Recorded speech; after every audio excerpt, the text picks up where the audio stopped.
Hey, good girl.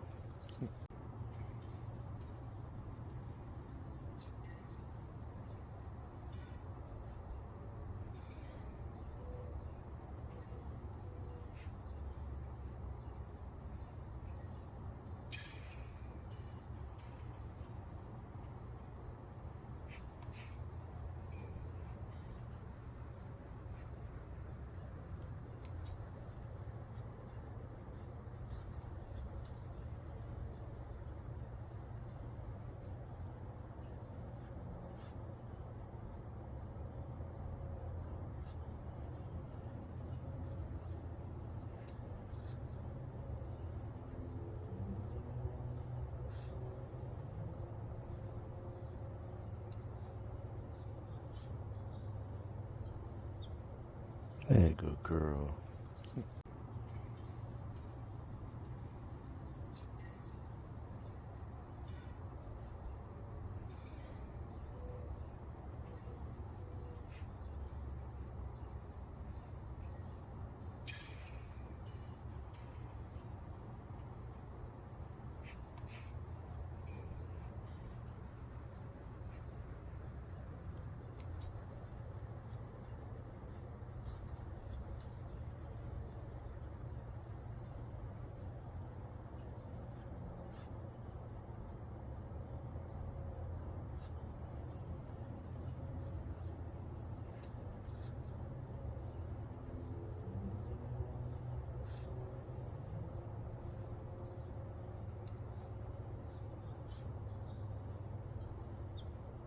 Hey, good girl.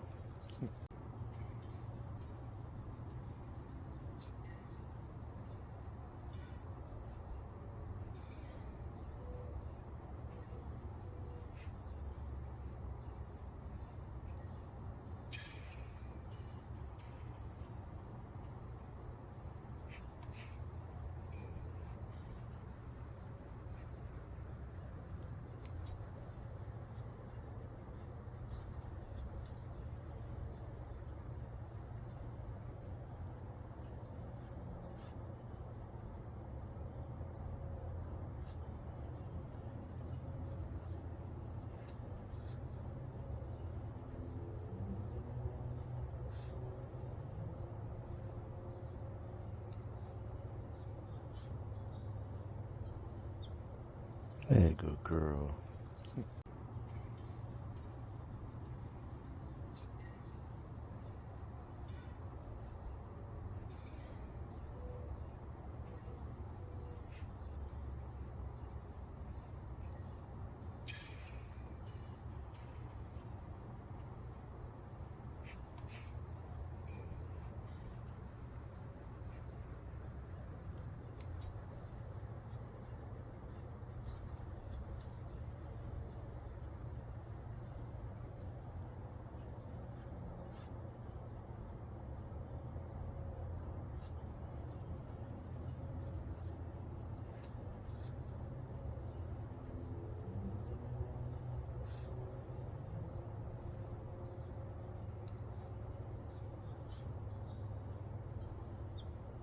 Hey, good girl.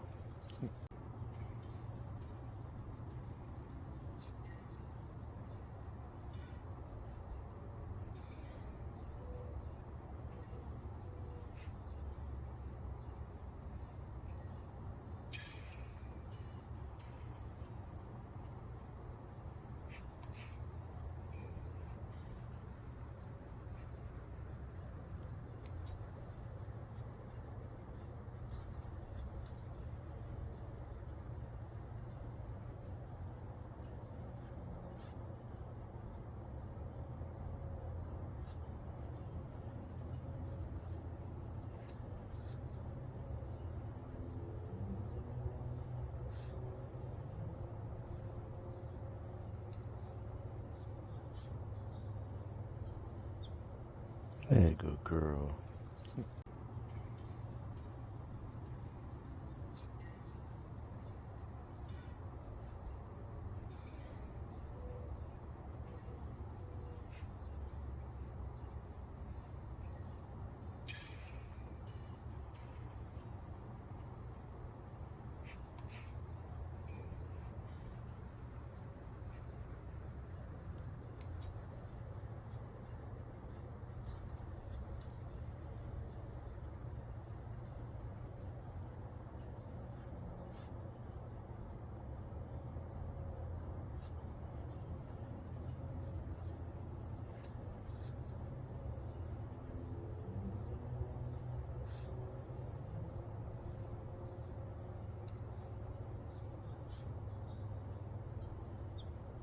Hey, good girl.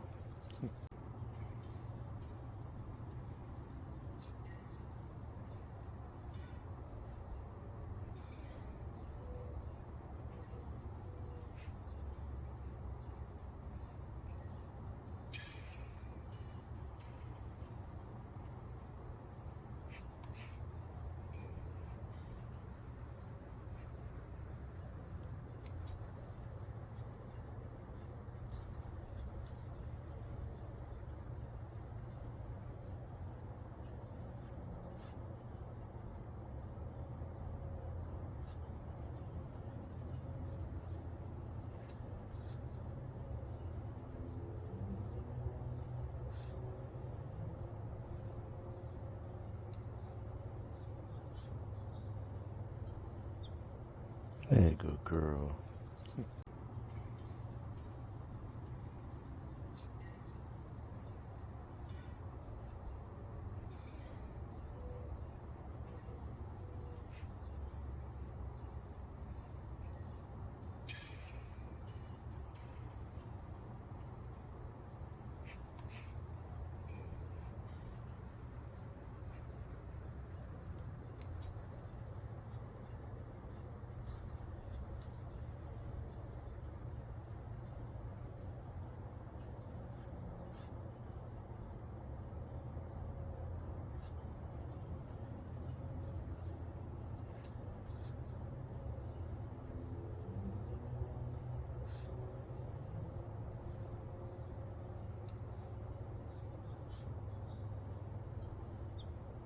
Hey, good girl.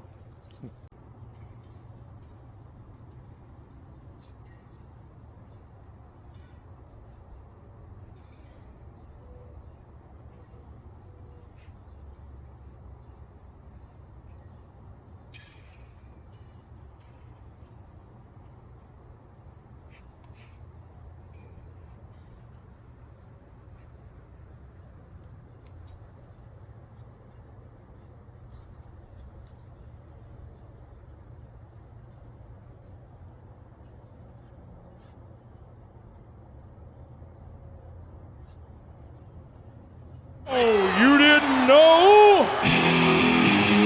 Your ass better call somebody!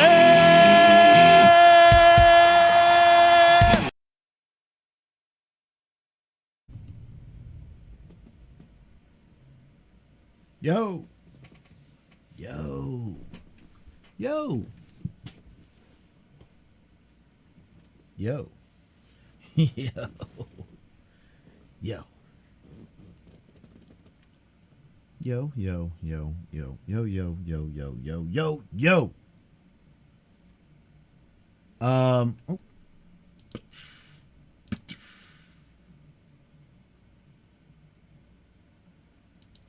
Puzzle. Race. Stream Raiders. These are the things we have going on, and Stream Raiders, guys, it's a real exciting time to be alive. We got a skin chest right now. We got a loyalty silver next, and then we have a super boss. Super boss during reading, that's going to be fun.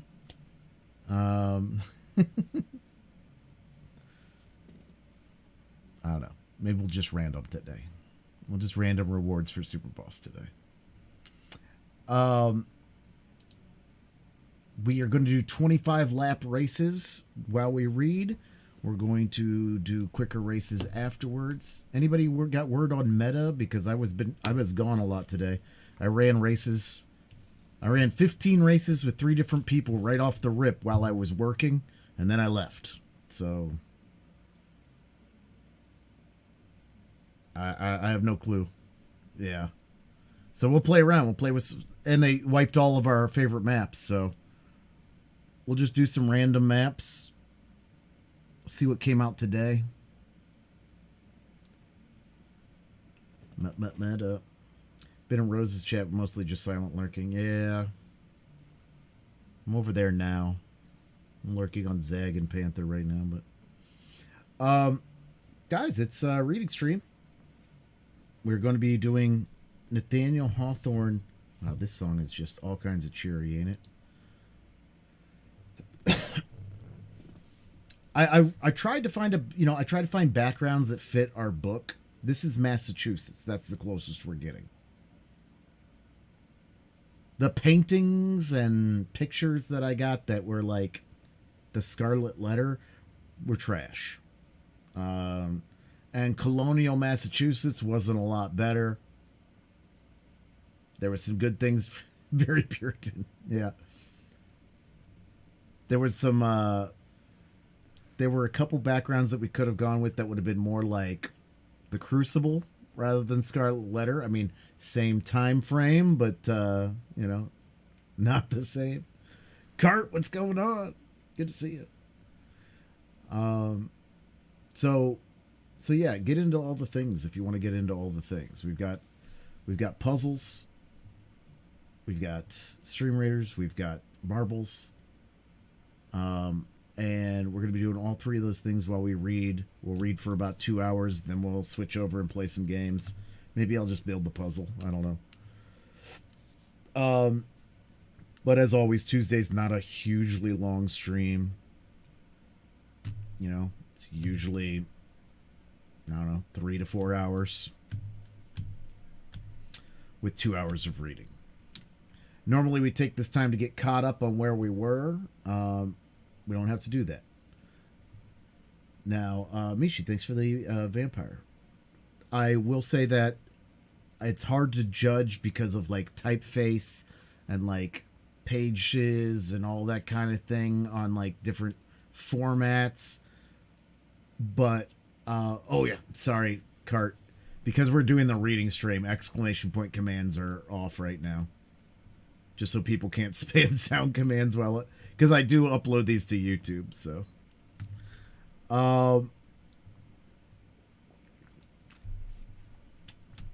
but just judging by the pages and everything, I think we're probably looking at a 4-week book here.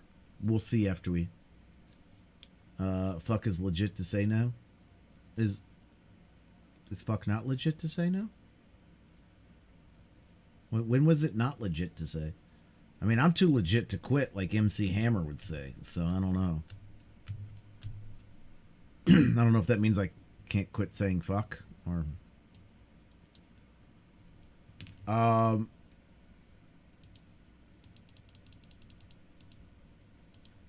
It's not content for kids. I haven't read this book since I was a kid, though, and I remember it being quite dour. It's not exactly an uplifting read. Too legit. Too legit to quit. Hey, hey. Too legit. Too legit to... Hey, hey. So yeah, we got a Super Boss coming up. Let's get this marbles race going. Let's go ahead and run this battle. 4 minutes early. The book you're talking about. The book we're about to start reading. Which is Nathaniel Hawthorne's The Scarlet Letter.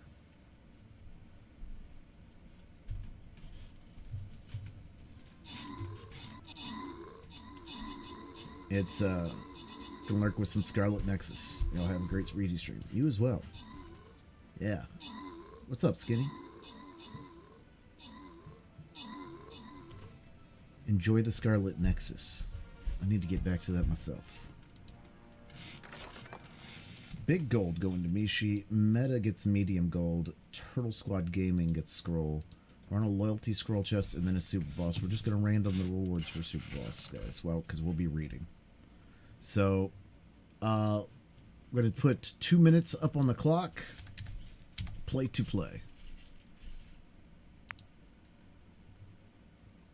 Scarlet theme, right? At my level of energy today, I could read Donald the Duck. Well, that's the good news, Cart, for like these streams. Like, I read.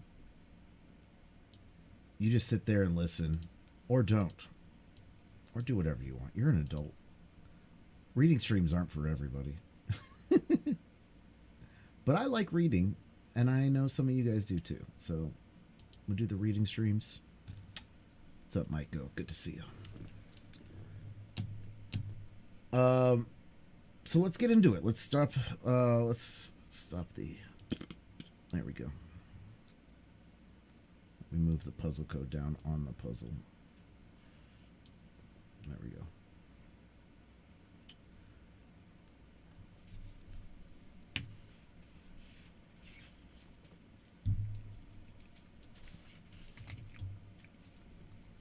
All right. Move the puzzle over there.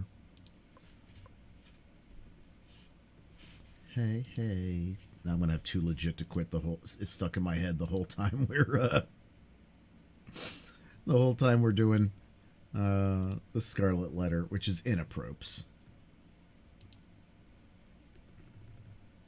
Story time.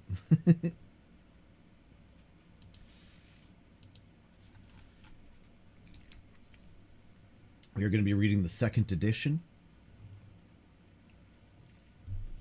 They didn't change much, updated some wrong wording and things like that.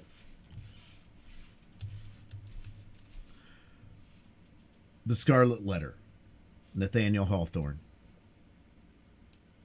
Preface to the second edition. Much to the author's surprise, and if he may say so without additional offense, considerably to his amusement, he finds that his sketch of official life introductory to the Scarlet Letter has created an unprecedented excitement in the respectable community immediately around him. It could hardly have been more violent, indeed, had he burned down the custom house and quenched its last smoking ember in the blood of a certain venerable personage, against whom he is supposed to cherish a peculiar malevolence. As the public disapprobation would weigh very heavily on him, were his conscience of deserving it, the author begs leave to say that he has carefully read over the introductory pages with a purpose to alter or expunge whatever might be found amiss, and to make the best reparation in his power for the atrocities of which he has been adjudged guilty. But it appears to him that the only remarkable features of the sketch are its frank and genuine good humor, and the general accuracy with which he has conveyed his sincere impressions of the characters therein described. As to enmity or ill feeling of any kind, personal or political, he utterly disclaims such motives. The sketch might, perhaps, have been wholly omitted, without loss to the public, or detriment to the book, but, having undertaken to write it, he conceives that it could not have been done in a better or kindlier spirit, nor, so far as his abilities availed, with a livelier effect of truth. The author is constrained, therefore, to republish his introductory sketch without the change of a word.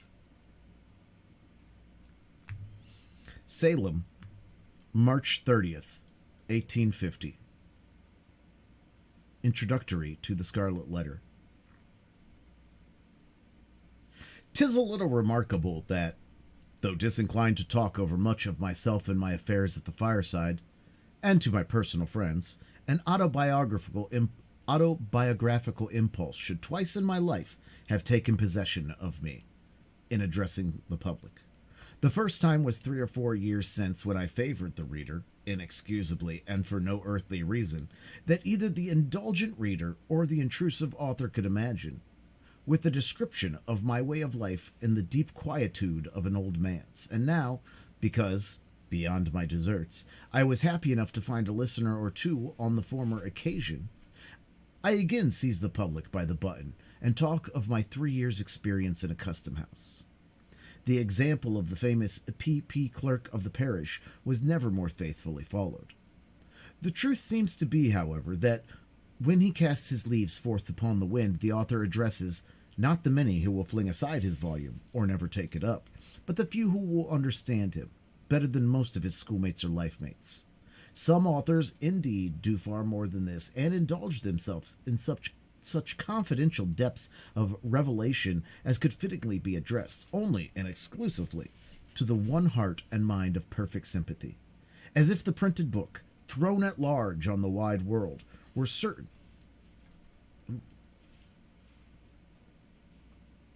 to find out the divided segment of the writer's own nature, and complete his circle of existence by bringing him into communion with it. It is scarcely decorous, however, to speak all, even where we speak impersonally. But, as thoughts are frozen and utterance benumbed, Unless the speaker stand in some true relation with his audience, it may be pardonable to imagine that a friend, a kind and apprehensive, though not the closest friend, is listening to our talk. And then, a native reserve being thawed by his genial consciousness, we may prate of the circumstances that lie around us and even of ourselves, but still keep the inmost me behind its veil. To this extent, and within these limits, an author, methinks, may be autobiographical, without violating either the reader's rights or his own. It will be seen likewise that this custom house sketch has a certain propriety of a kind always recognized in literature, as explaining how a large portion of the following pages came into my possession, and as offering proofs of the authenticity of the narrative therein contained. This, in fact, a desire to put myself in the true position as editor, or very little more, of the most prolix among the tales that make up my volume. This, and no other, is my true reason for assuming a personal relation with the public. In accomplishing this main purpose, it has appeared allowable, by a few extra touches, to give a faint representation of a mode of life not heretofore described, together with some of the characters that move in it, among whom the author happened to make one. In my native town of Salem, at the head of what, half a century ago, in the days of old King Derby, was a bustling wharf, but now is burdened with decayed wooden warehouses and exhibits few or no symptoms of commercial life, except, perhaps, a bark or brig halfway down its melancholy length discharging hides, or, near at hand, a Nova Scotia schooner pitching out her cargo of firewood, at the head, I say, of this dilapidated wharf, which the tide often overflows, and along which, at the base and in the rear of the row of buildings, the track of many languid years is seen in the border of unthrifty grass. Here, with a view from its front windows adown this not very enlivening prospect, and thence across the harbor, stands a spacious edifice of brick.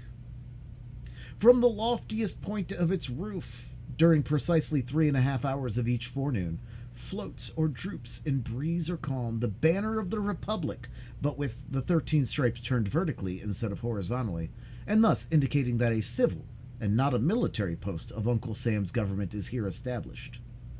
Its front is ornamented with a portico of 6 wooden pillars, supporting a balcony, beneath which a flight of wide granite steps descends toward the street. Over the entrance hovers an enormous specimen of the American eagle, with outspread wings, a shield before her breast, and, if I recollect right, a bunch of intermingled thunderbolts and barbed wires in each claw. With the customary infirmity of temper that the general truculency of her attitude, to threaten mischief to the inoffensive community, and especially to warn all citizens careful of their safety against intruding on the premises which she overshadows with her wings. Nevertheless, vixenly as she looks, many people are seeking, at this very moment, to shelter themselves under the wing of the Federal Eagle, imagining, I presume, that her bosom has all the softness and snugness of an eider-down pillow. But she has no great tenderness, even in her best of moods, and sooner or later, oftener sooner than late, is apt to fling off her nestlings with a scratch of her claw, a dab of her beak, or a rankling wound from her barbed arrows. The pavement round about the above-described edifice, which we may as well name at once as the custom house of the port, has grass enough growing in its chinks to show that it has not, of late days, been worn by any multitudinous resort of business.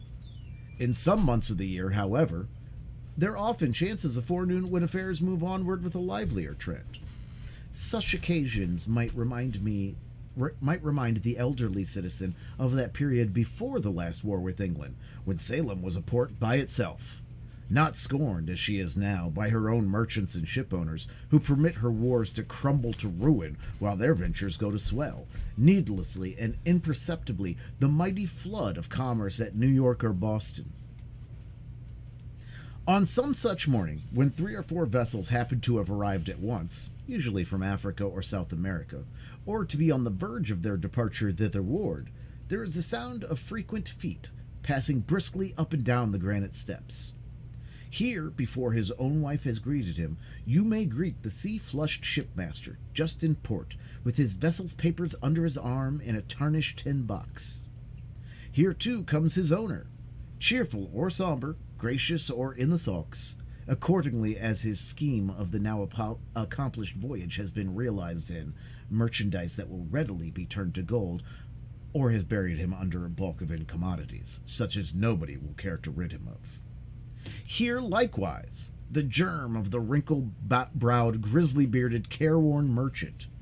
We have the small young clerk, who gets the taste of traffic as a wolf club does of blood, and already sends adventurers in his master's ships when he had better be sailing mimic boats upon a mill pond.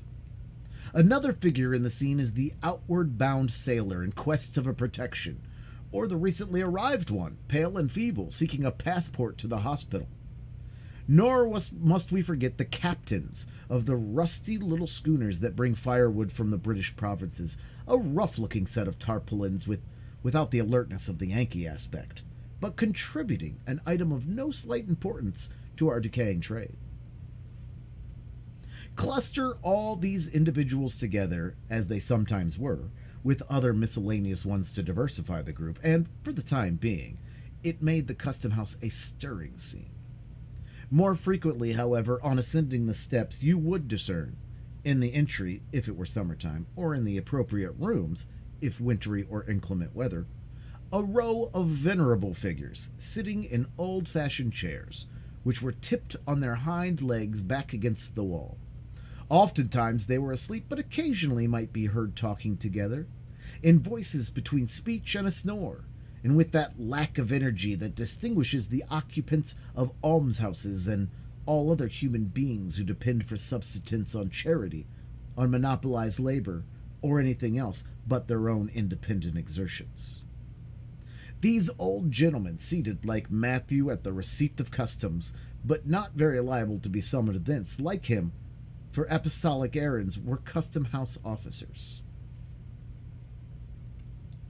Furthermore, on the left hand, as you enter the front door, is a certain room or office about 15 feet square and of a lofty height, with two of its arched windows commanding a view of the aforesaid dilapidated wharf, and the third looking across a narrow lane along a portion of Derby Street.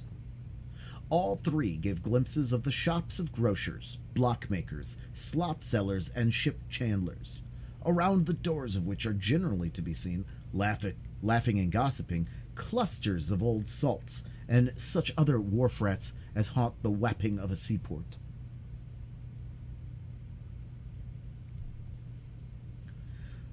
The room itself is cobwebbed and dingy with old paint.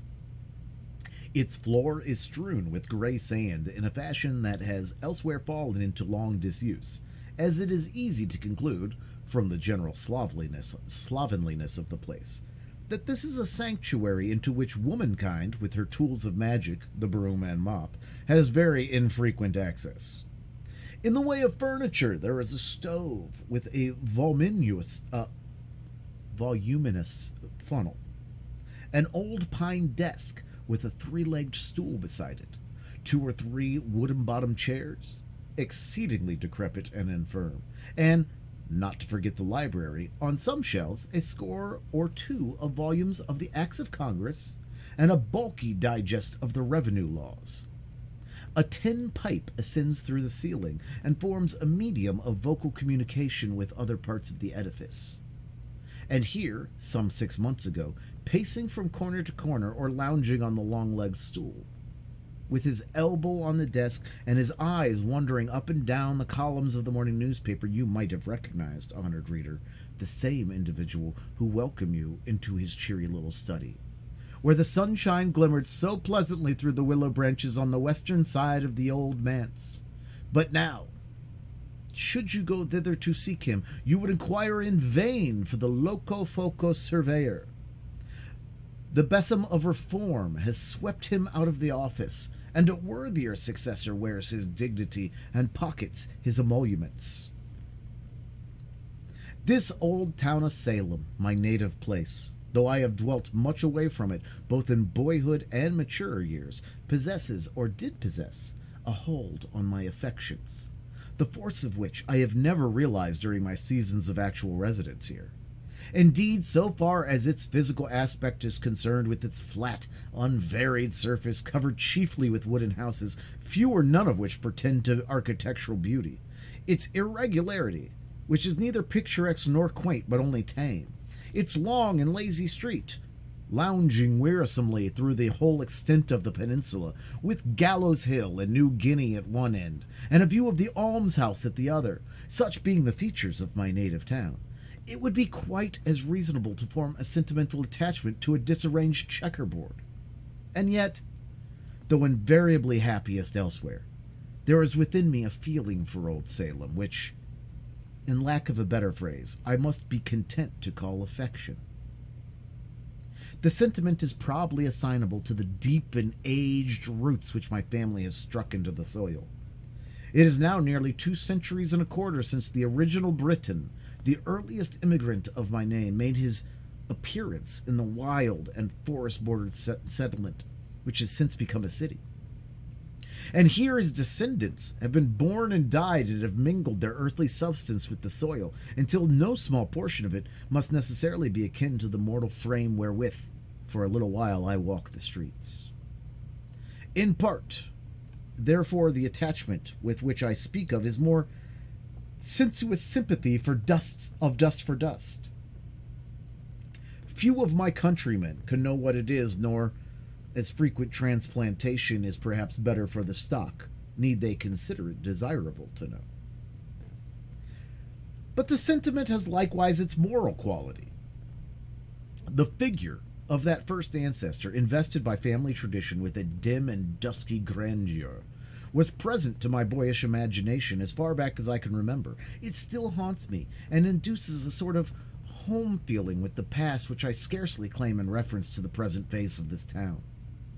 I seem to have a stronger claim to a residence here on account of this grave, bearded, sable-cloaked, and steep-crowned progenitor, who came so early with his Bible and his sword, and trode the unworn street with such a stately port, and made so large a figure as a man of war and peace, a stronger claim than for myself, whose name is seldom heard and my face hardly known.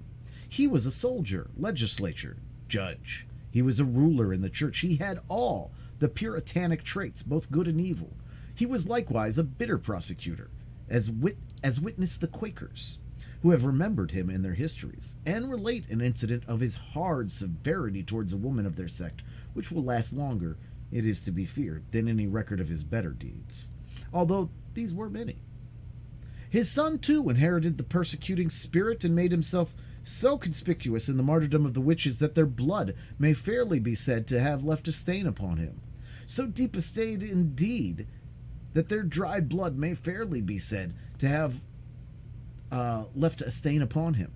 So deep a stain that his old dry bones in the Charter Street burial ground must still retain it, if they have not crumbled utterly to dust. I know not whether these ancestors of mine bethought themselves to repent and ask a pardon of heaven for their cruelties, or whether they are now groaning under the heavy consequences of them in another state of being. At all events, I, the present writer, as their representative, hereby take shame upon myself for their sakes, and pray that any curse incurred by them, as I have heard, and as the dreary and unprosperous condition of the race for many a long year back would argue to exist, may be now and henceforth removed. Doubtless, however, either of these stern and black-browed Puritans would have thought it quite a sufficient retribution for his sins that, after so long a lapse of years, the old trunk of the family tree, with so much venerable moss upon it, should have borne, as its topmost bough, an idler like myself. No aim that I have ever cherished would they recognize as laudable. No success of mine in my life beyond its domestic scope had ever been brightened by success would they deem otherwise than worthless, if not positively disgraceful. What is he, murmurs one gray shadow of my forefathers to the other, a writer of storybooks? What kind of business in life, what mode of glorifying God or being serviceable to mankind in his day and generation may that be? Why, the degenerate fellow might as well have been a fiddler. Such are the compliments bandied between my great-grandsires and myself across the gulf of time, and yet, let them scorn me as they will, strong traits of their nature have intertwined themselves with mine.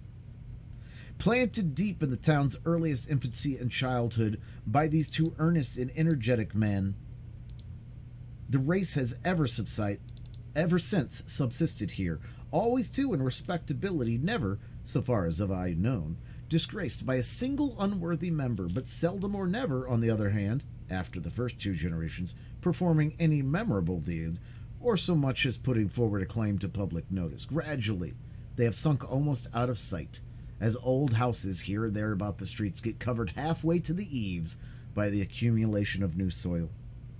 From father to son, for above 100 years they followed the sea, a gray-headed shipmaster in each generation, retiring from the quarterdeck to the homestead while a boy of 14 took the hereditary place before the mast, confronting the salt spray and the gale which had blustered against his sire and grandsire.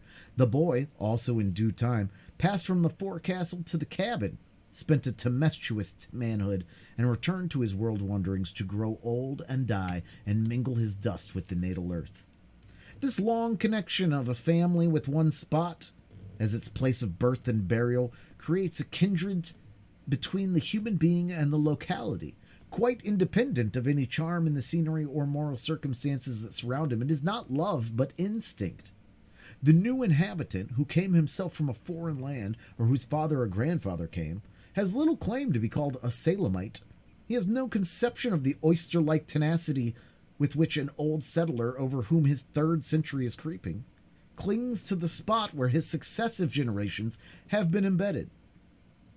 It is no matter that the place is joyless for him, that he is weary of the old wooden houses, the mud and dust, the dead level of sight and sentiment, the chill east wind, and the chillest of social atmospheres. All these, and whatever faults besides he may see or imagine, are nothing to the purpose.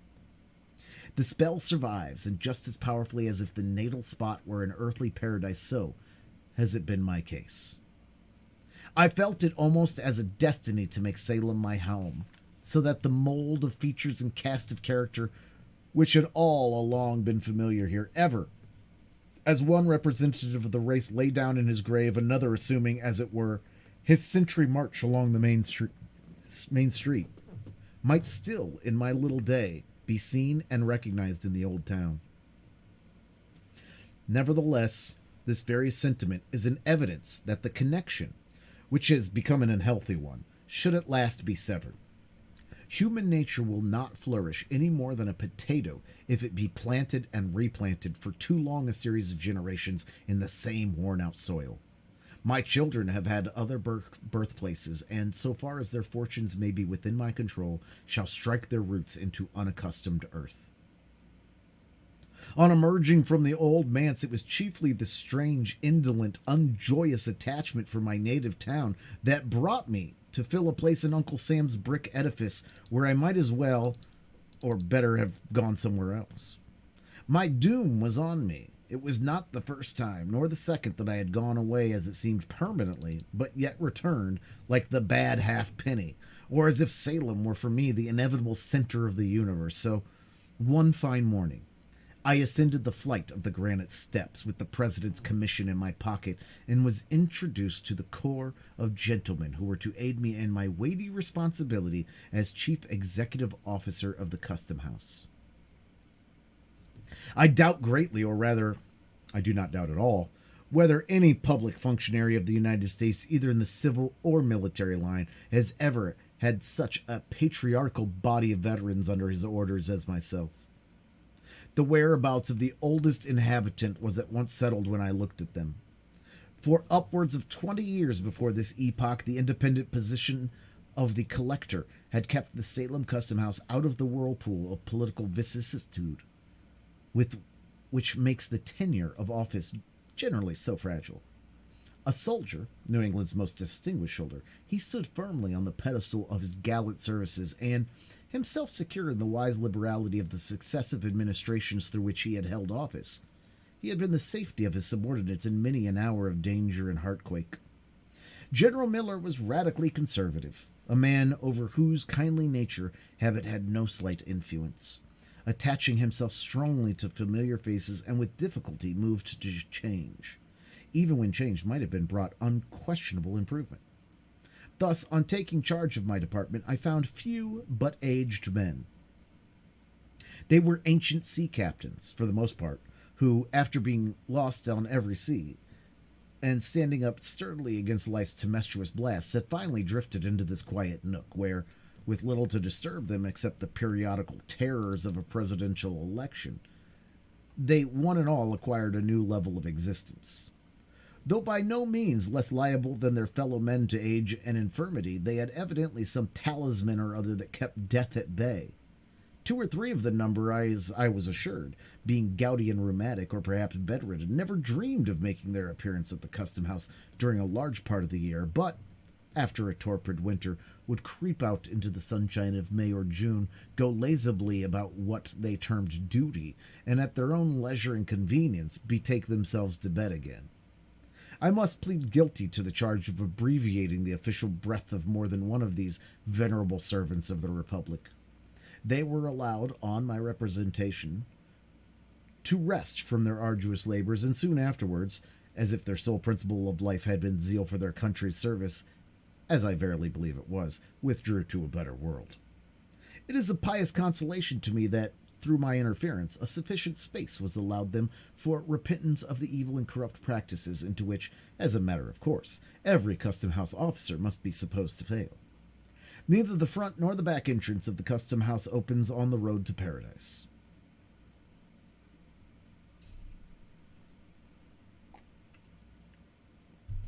The greater part of my officers were Whigs. It is well for their venerable brotherhood that the new surveyor was not a politician, and though a faithful Democrat in principle, neither received nor held his office with any reference to political services. Had it been otherwise, had an active politician been put into this influential post, to assume the easy task of making head against a Whig collector whose infirmities withheld him from the personal administration of his office, hardly a man of the old corps would have drawn the breath of official life within a month after the exterminating angel had come up to the custom house steps. According to the received code in such matters, it would have been nothing short of duty in a politician to bring every one of those whiteheads under the axe of the guillotine. It was plain enough to discern that the old fellows dreaded some such discourtesy at my hands.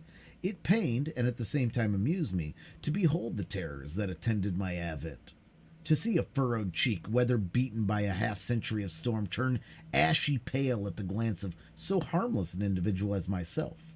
To detect, as one or another addressed me, the tremor of a voice, which, in long past days, had been wont to bellow through a speaking trumpet, hoarsely enough to frighten Boreas himself to silence. They knew, these elegant old persons, that by all established rule, and as regarded some of them, weighed by their own lack of efficiency for business, they ought to have given place to younger men, more orthodox in politics, and altogether fitter than themselves to serve our common uncle. I knew it too, but could never quite find it in my heart to act upon the knowledge. Much and deservedly to my own discredit, therefore, and considerably to the detriment of my official conscience, they continued during my incumbency to creep about the wharves and loiter up and down the custom house steps. They spent a good deal of time also asleep in their accustomed corners with their chairs tilted back against the wall, awaking, however, once or twice in a forenoon, to bore one another with the several thousandth repetition of old sea stories and moldy jokes that had been grown to be passwords and countersigns among them. The discovery was soon made, I imagine, that the new surveyor had no great harm in him. So, with lightsome hearts and the happy conscience of being usefully employed, in their own behalf at least, if not for beloved country, these good old gentlemen went through the various formalities of office. Sagaciously, under their spectacles, did they peep into the holds of vessels. Mighty was their fuss about little matters or marvelous, and sometimes the obtuseness that allowed greater ones to slip between their fingers. Whenever such a mischance occurred, when a wagon load of valuable merchandise had been smuggled ashore at noonday, perhaps, and directly beneath their unsuspicious noses, nothing could exceed the vigilance and alacrity with which they proceeded to lock and double lock and secure with tape and sealing wax all the avenues of the delinquent vessel. Instead of a reprimand for their previous negligence, the case seemed rather to require an eulogium on their praiseworthy caution after the mischief had happened, a grateful recognition of the promptitude of their zeal the moment that there was no longer any remedy.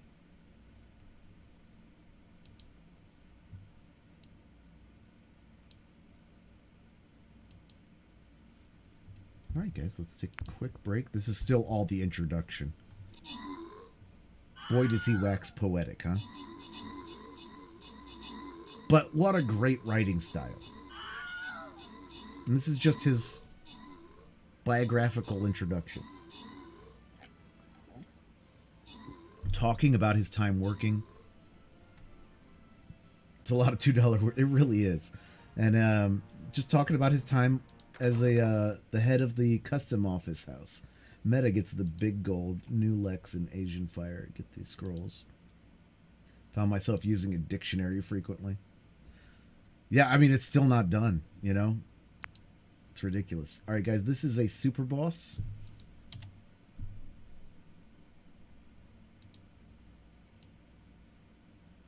It's vocab. Oh, yeah. It's just, I mean, it's art.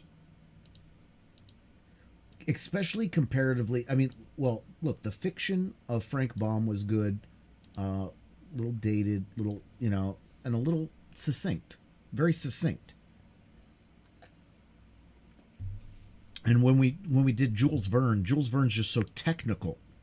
And with all the binomial nomenclature and the science-y and the attention to what could be and you know the adventure aspect, the description of the land and the colors and the things. Whereas this is just making one sentence into 17, you know, with lovely prose. It's really good. Play to play.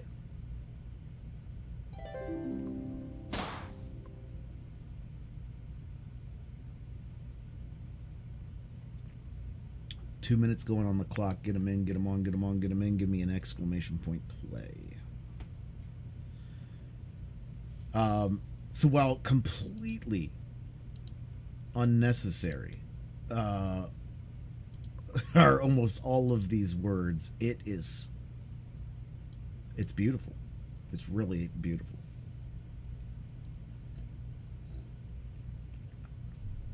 I'm gonna take a little bio break. Enjoy. Maybe we'll actually be at the story by the time you get back.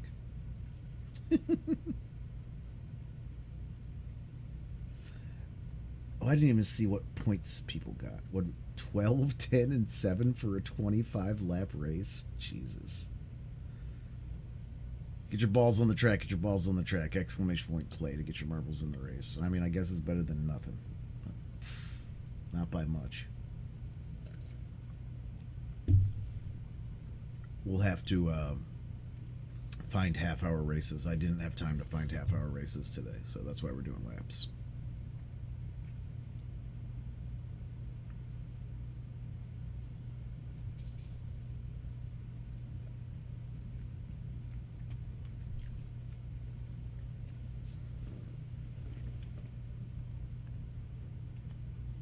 Unless people are more than commonly disagreeable, it is my foolish habit to contract a kindness for them.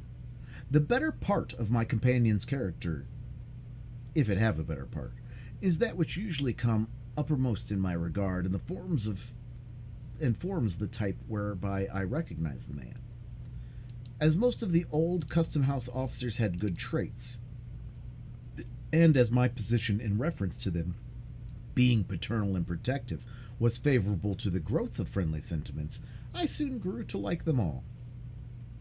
It was pleasant in the summer afternoons, with the fervent heat that almost liquefied the rest of the human family merely communicated a genial warmth to their half-torpid systems. It was pleasant to hear them chatting in the back entry, a row of them all tipped against the wall as usual, while the frozen witticisms of past generations were thawed out and came bubbling with laughter from their hit lips. Externally, the jollity of aged men has much in common with the mirth of children. The intellect, any more than a deep sense of humor, has little to do with the matter. It is, with both, a gleam that plays upon the surface and imparts a sunny and cheery aspect alike to the green branch and gray moldering trunk. In one case, however, it is real sunshine. In other words, it more resembles the phosphorescent glow of decaying wood. It would be sad injustice, the reader must understand, to represent all my excellent old friends as in their dotage. In the first place, my coadjutors were not invariably old. They were men among them in their strength and prime, of marked ability and energy, and altogether superior to the sluggish and dependent mode of life on which their evil stars had cast them. Then, moreover, the white locks of age were sometimes found to be the thatch of an intellectual tenement in good repair. But, as respects the majority of my corps of veterans, there will be no wrongs done if I characterize them generally as a set of wearisome old souls who had gathered nothing more preservation from the varied experience of life. They seemed to have flung away all the golden grain of practical wisdom which they had enjoyed so many opportunities of harvesting, and more carefully to have stored their memories with the husks. They spoke with far more interest and unction of their morning's breakfast, or yesterday's, today's, or tomorrow's dinner, than of the shipwreck of 40 or 50 years ago, and all the world's wonders which they had witnessed with their youthful eyes. The father of the custom house, the patriarch, not only of his little squad of officials, but, I am bold to say, of the respectable body of tide waiters all over the United States, was a certain permanent inspector. He might truly be termed a legitimate son of the revenue system, dyed in the wool, or rather born in the purple, since his sire, a revolutionary colonel and former collector of the port, had created an office for him and appointed him to fill it at a period of the early ages which few living men can now remember. This inspector, which, when I first knew him, was a man of 80 years or thereabouts, and certainly one of the most wonderful specimens of winter green that you would be likely to discover in a lifetime search. With his florid cheek, his compact figure, smartly arrayed in a bright buttoned blue coat, his brisk and vigorous step, and his hale and hearty aspect, although he seemed not young indeed, but a kind of new contrivance of Mother Nature in the shape of man, whom age and infirmity had no business to touch. His voice and laugh, which perpetually re-echoed throughout the custom house, had nothing of the tremulous quaver and cackle of an old man's utterance. They came strutting out of his lungs like the crow of a cock or the blast of a clarion. Looking at him merely as an animal, and there was very little else to look at, he was the most satisfactory object. From the thorough healthiness and wholesome of his system, and his capacity at the extreme age to enjoy all, or nearly all, the delights which he had ever aimed at or conceived of. The careless security of his life in the custom house on his regular income, and with but slight and infrequent apprehensions of removal, had no doubt contributed to make time pass lightly over him. The original and more potent causes, however, lay in the rare perfection of his animal nature, the moderate proportion of intellect, and the very trifling admixture of moral and spiritual ingredients, these latter qualities, indeed, being in barely enough measure to keep the old gentleman from walking on all fours. He possessed no power of thought, no depth of feeling, no troublesome sensibilities, nothing, in short, but a few commonplace instincts, which, aided by the cheerful temper that grew inevitably out of his physical well-being, did duty very respectably, and to general acceptance in lieu of a heart. He had been the husband of 3 wives, all long since dead, the father of 20 children, most of whom, at every age of childhood and maturity, had likewise returned to dust. Here, one would suppose, might have been sorrow enough to imbue the sunniest disposition through and through with a sable tinge. Not so with our old inspector. One brief sigh sufficed to carry off the entire burden of these dismal reminiscences. The next moment he was ready for sport as any unbreeched infant, far readier than the collector's junior clerk, who at 19 years was much the elder and graver man of the two. I used to watch and study this patriarchal personage with, I think, livelier curiosity than any other form of humanity they are presented to my notice. He was in truth a rare phenomenon, so perfect in one point of view, so shallow, so delusive, so impalpable, such an absolute non-entity in every other. My conclusion was that he had no soul, no heart, no mind, nothing, as I have already said, but instincts, and yet, withal, so cunningly had the few materials of his character been put together that there was no painful perception of deficiency, but on my part, an entire contentment with what I found in him. It might be difficult, and it was so, to conceive how he should exist hereafter, so earthly and sensuous did he seem, but surely his existence here, admitting that it was to terminate with his last breath, had been not unkindly given, with no higher moral responsibilities than the beasts of the field, but with a larger scope of enjoyment than theirs, and with all their blessed immunity from the dreariness and duskiness of age. One point in which he had vastly the advantage over his four-footed brethren was his ability to recollect the good dinners which it had made no small portion of the happiness of his life to eat. His gourmandism was a highly agreeable trait, and to hear him talk of roast meat was as appetizing as a pickle or an oyster. And he possessed no higher attribute, and neither sacrificed nor vitiated any spiritual endowment by devoting all his energies and ingenuities to subserve the delight and profit of his maw. It always pleased and satisfied me to hear him expatiate on fish, poultry, and butcher's meat, and the most eligible methods of preparing them for the table. His reminiscences of good cheer, however ancient the date of the actual banquet, seemed to bring the savor of pig or turkey under one's very nostrils. There were flavors on his palate that had lingered there not less than 60 or 70 years, and were still apparently as fresh as that of the mutton chop which he had just discovered for his breakfast. I have heard him smack his lips over dinners, every guest at which, except himself, had long been food for worms. It was marvelous to observe how the ghosts of bygone meals were continually rising up before him, not in anger or retribution, but as if grateful for his former appreciation, and seeking to resuscitate an endless series of enjoyment at once shadowy and sensual. A tenderloin of beef, a hindquarter of veal, a spare rib of pork, a particular chicken, or a remarkable praiseworthy turkey which had perhaps adorned his board in the days of the elder Adams would be remembered, which, while all the subsequent experience of our race, and all the events that brightened or darkened his individual career, had gone over him with as little permanent effect as the passing breeze.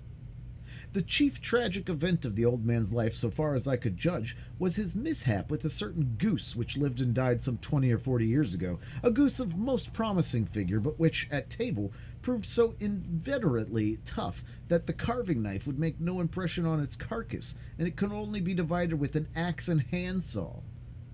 But it is time to quit the sketch, on which, however, I should be glad to dwell at considerably more length, because of all men who I have ever known, this individual was fittest to be a custom-house officer. Most persons, owing to the causes which I may not have space to hint at, suffer moral detriment from this peculiar mode of life. The old inspector was incapable of it, and were he to continue in office to the end of time, would be just as good as he was then, and sit down to dinner with just as good an appetite.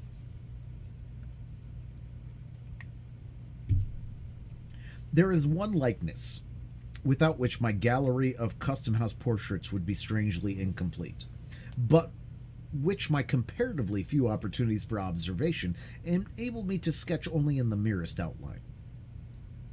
It is that of the collector, our gallant old general, who, after his brilliant military service, subsequently to which he ruled over a wild western country, had come hither 20 years before to spend the decline of his varied and honorable life. The brave soldier had already numbered nearly or quite his 80 years and 10, and was pursuing the remainder of his earthly march, burdened with infirmities which Even the martial music of his own spirit-stirring recollections could do little towards lightening. The step was palsied now that he had been foremost in the charge. It was only with the assistance of a servant and by leaning his hand heavily on the iron balustrade that he could slowly and painfully ascend the custom-house steps and, with a toilsome progress across the floor, attain his customary chair beside the fireplace.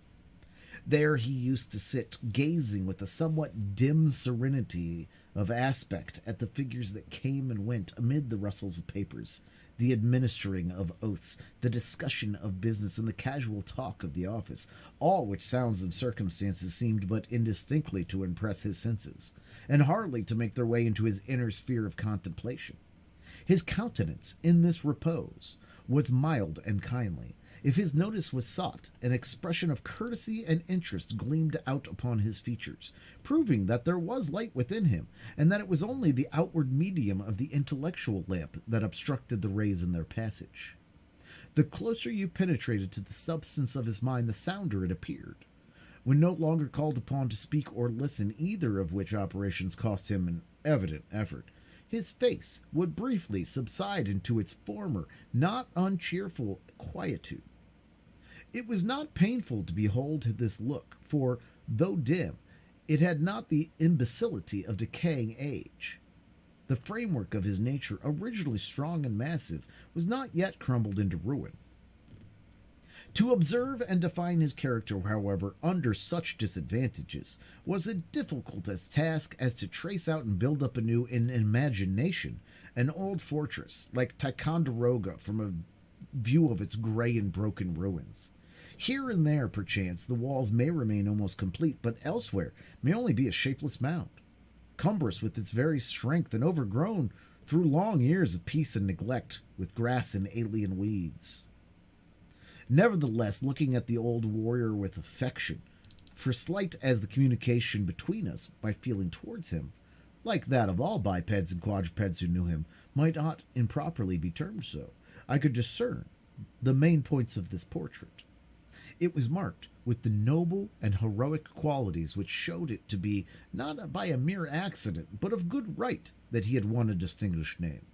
His spirit could never, I conceive, have been characterized by an uneasy activity. It must, at any period of his life, had required an impulse to set him in motion, but, once stirred up, with obstacles to overcome and an adequate object to be attained, it was not in the man to give out or fail. The heat that had formerly pervaded his nature, and which was not yet extinct, was never of the kind that flashes and flickers in a blaze, but rather a deep red glow, as of an iron in the furnace. Weight, solidity, firmness, this was the expression of his repose, even in such decay as had crept untimely over him, at the period of which I speak. But I could imagine, even then, that under some excitement which should go deeply into his consciousness, roused by a trumpet peal loud enough to awaken all his energies that were not dead but only slumbering, he was yet capable of flinging off his infirmities like a sick man's gown, dropping the staff of age to seize a battle sword and starting up once more a warrior. And in so intense a moment, his demeanor would still have been calm.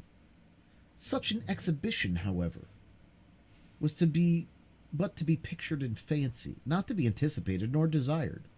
What I saw in him, as evidently as the indestructible ramparts of old Ticonderoga already cited as the most appropriate smile, were the features of a stubborn and ponderous endurance which might well have amounted to obstinacy in his earlier days, of integrity that, like most of his other endowments, lay in a somewhat heavy mass, and was just as unmalleable and unmanageable as a ton of iron ore, and of benevolence which, fiercely as he led the bayonets on at Chippewa or Fort Erie, I take to be of quite as genuine a stamp as what actuates any or all the polemical philanthropists of the age. He had slain men with his own hand for aught I know. Certainly they had fallen, like blades of grass at the sweep of the scythe, before the charge to which his spirit imparted its triumphant energy. But, be that as it might, There was never in his heart so much cruelty as would have brushed the down off a butterfly's wing. I have not known the man to whose innate kindness I would more confidently make an appeal. Many characteristics, and those too which contribute not at least forcibly to impart resemblance in a sketch, must have vanished or been obscured before I met the general.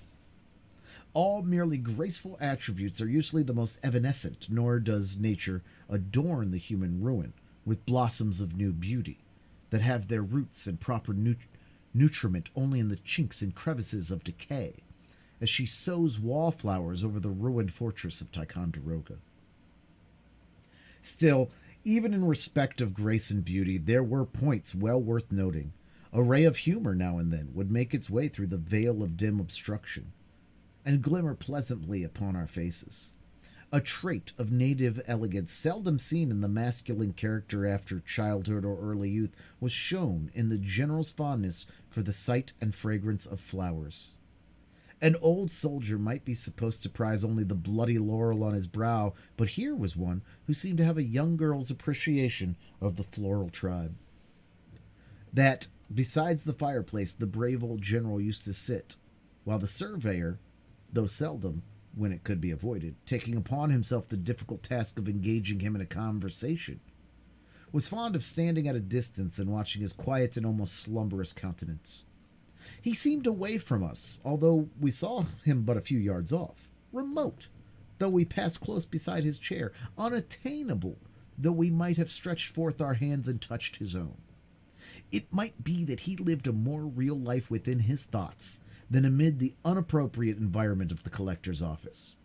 The evolutions of the parade, the tumult of the battle, the flourish of old, heroic music heard 30 years before, such scenes and sounds, perhaps, were all alive before his intellectual sense. Meanwhile, the merchants and shipmasters, the spruce clerks and uncouth sailors entered and departed. The bustle of the ceremony on custom-house life kept up its little murmur around him, and neither with the men nor their affairs did the general appear to sustain the most distant relation.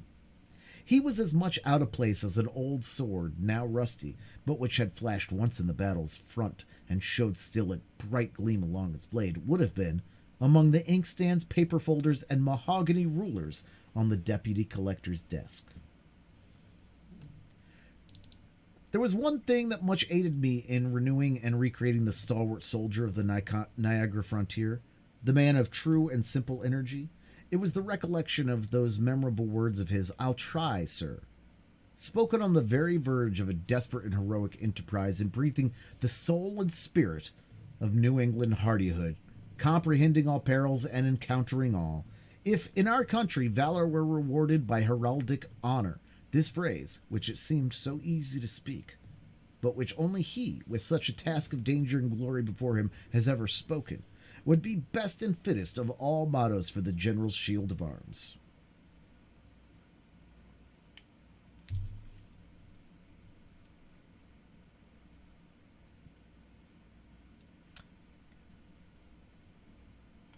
Hold on. I wanted to just see how long this goes on, man. This is...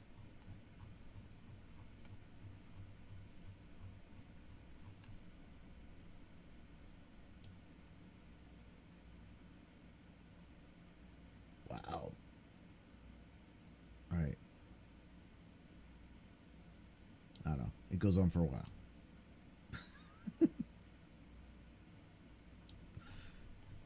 Wax is poetic. I mean, we're getting there. We're getting there.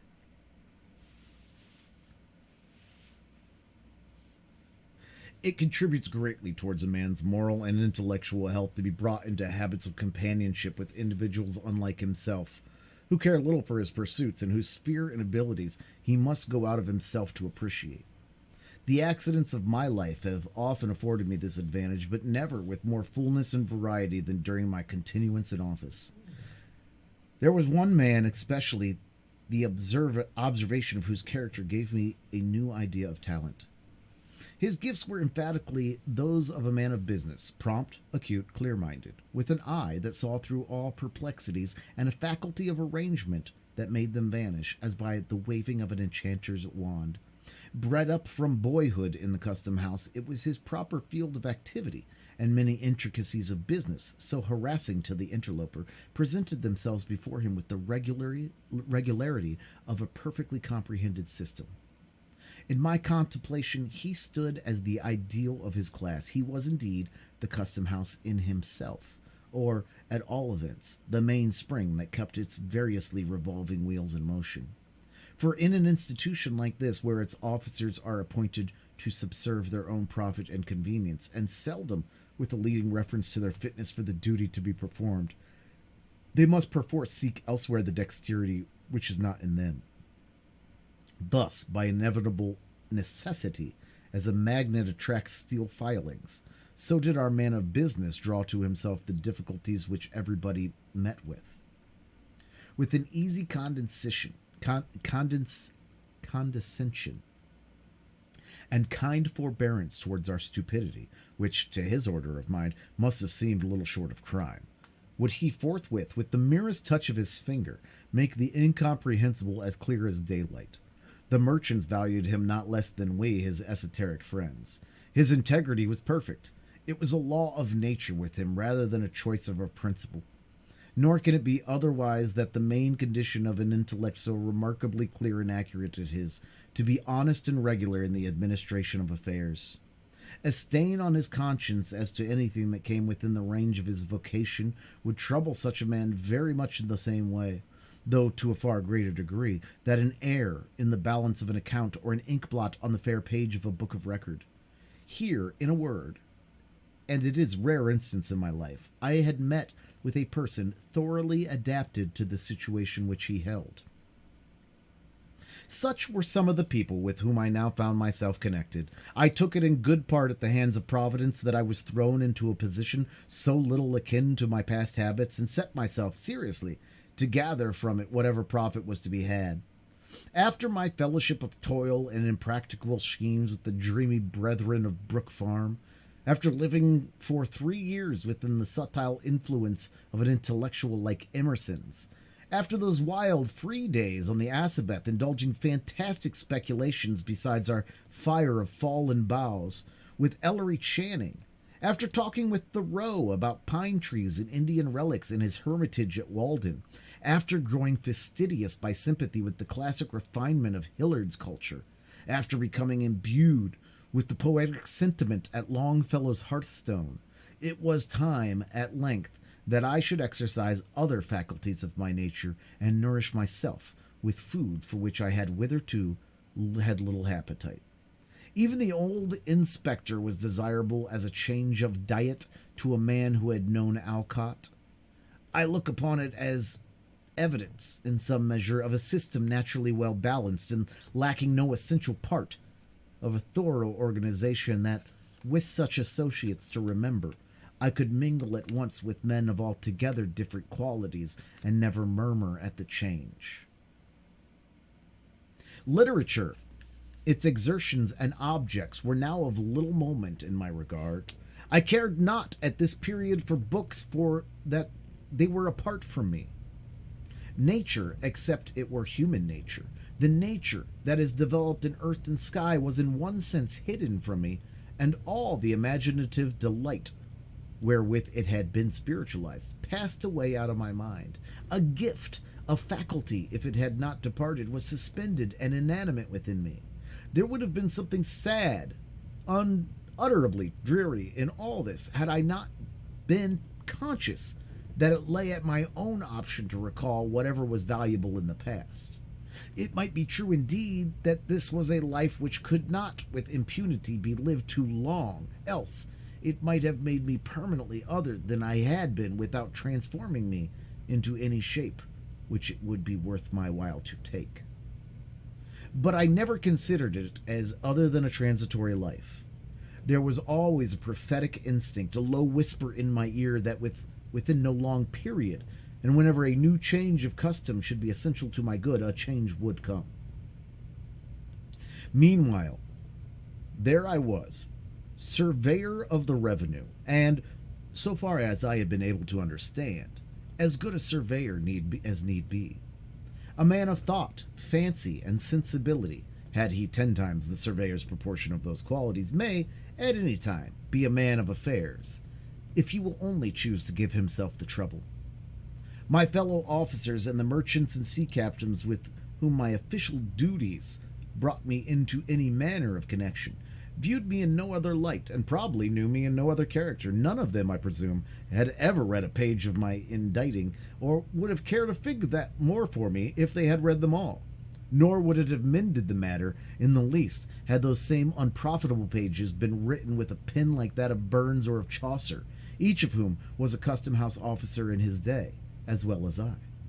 It is a good lesson, though it may often be a hard one, for a man who has dreamed of literary fame and of making for himself a rank among the world's dignitaries by such means, to step aside out of the narrow circle in which his claims are recognized, and to find how utterly devoid of significance beyond that circle is all that he achieves and all that he aims at. I know not that I especially needed the lesson, either in the way of warning or rebuke, but at any rate I learned it thoroughly. Nor, it gives me pleasure to reflect, did the truth, as it came home to my perception, ever cost me a pang or require to be thrown off in a sigh. In the way of literary talk, it is true the naval officer, an excellent fellow, who came into office with me and went out only a little later, would often engage me in discussion about one or the other of his favorite topics, Napoleon or Shakespeare. The collector's junior clerk, too, a young gentleman who, it was whispered, occasionally covered a sheet of Uncle Sam's letter paper with what, at the distance of a few yards, looked very much like poetry, used now and then to speak to me of books, as matters with which I might possibly be conversant. This was my all of lettered intercourse, and it was quite sufficient for my necessities. No longer seeking nor caring that my name should be blazoned abroad on title pages, I smiled to think that it had now another kind of vogue. The custom-house marker imprinted it with a stencil and black paint on pepper bags and baskets of annatto and cigar boxes and bales of all kinds of dutiable merchandise, in testimony that these commodities had paid the impost and gone regularly through the office. Borne on such queer vehicle of fame, on knowledge of my existence, so far as the name conveys it, was carried where it had never been before, and I hope will never go again.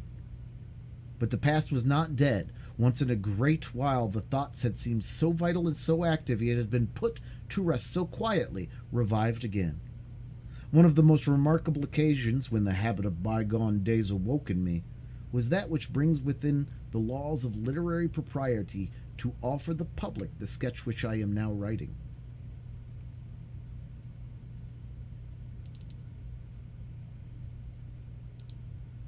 All right, let's do these things.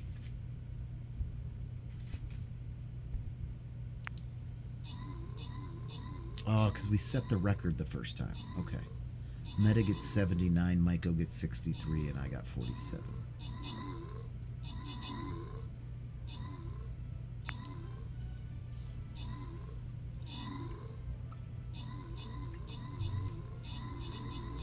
So we will read for one more hour. But I think we're going to barely get through the introduction. I didn't realize the second edition had this entire thing.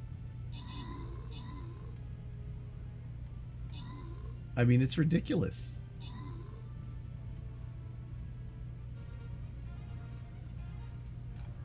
Page 30 on the way I laid it out is where we are going to start reading the actual book.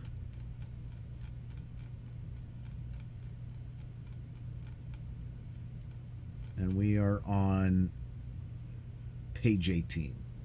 It's a dense introduction from what I can tell. He just seems to complain about how big his custom house is as a publisher. Oh, it's really amazing. It's really amazing. I was gonna say, because when I saved this from Project Gutenberg, I was like, I don't remember it being this thick. I don't remember it being this thick. It was indeed a win, Serdin. We are just randoming the Super Boss rewards, though.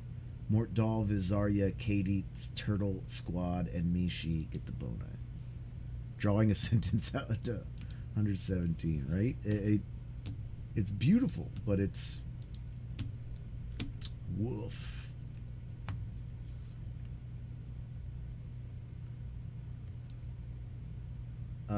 Thank you, as always, Surgeon, for your units. I hope you got some good scrolls.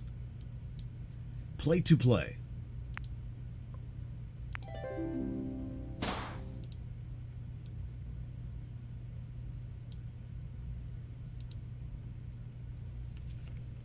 Get him in, get him on, get him on, get him in. Let me get an exclamation point play.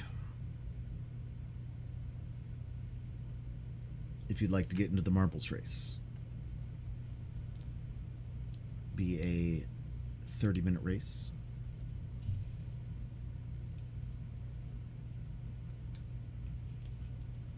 Only one Super Bowl chest left. I don't think I can get to map 6 quick enough for you, Meta. You're probably going to have to get somebody else. I mean, we run a lot of battles here, but I don't think I can get there faster than you can find one.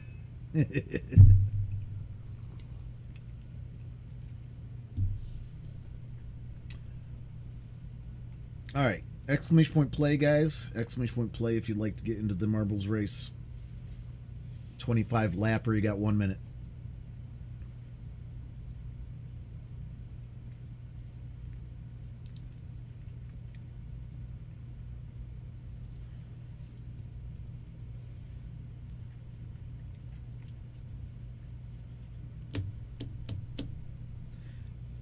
In the second story of the custom house, there is a large room in which the brickwork and naked rafters have never been covered with paneling and plaster. The edifice, originally projected on a scale adapted to the old commercial enterprise of the port, and with an idea of subsequent prosperity destined never to be realized, contains far more space than its occupants know what to do with.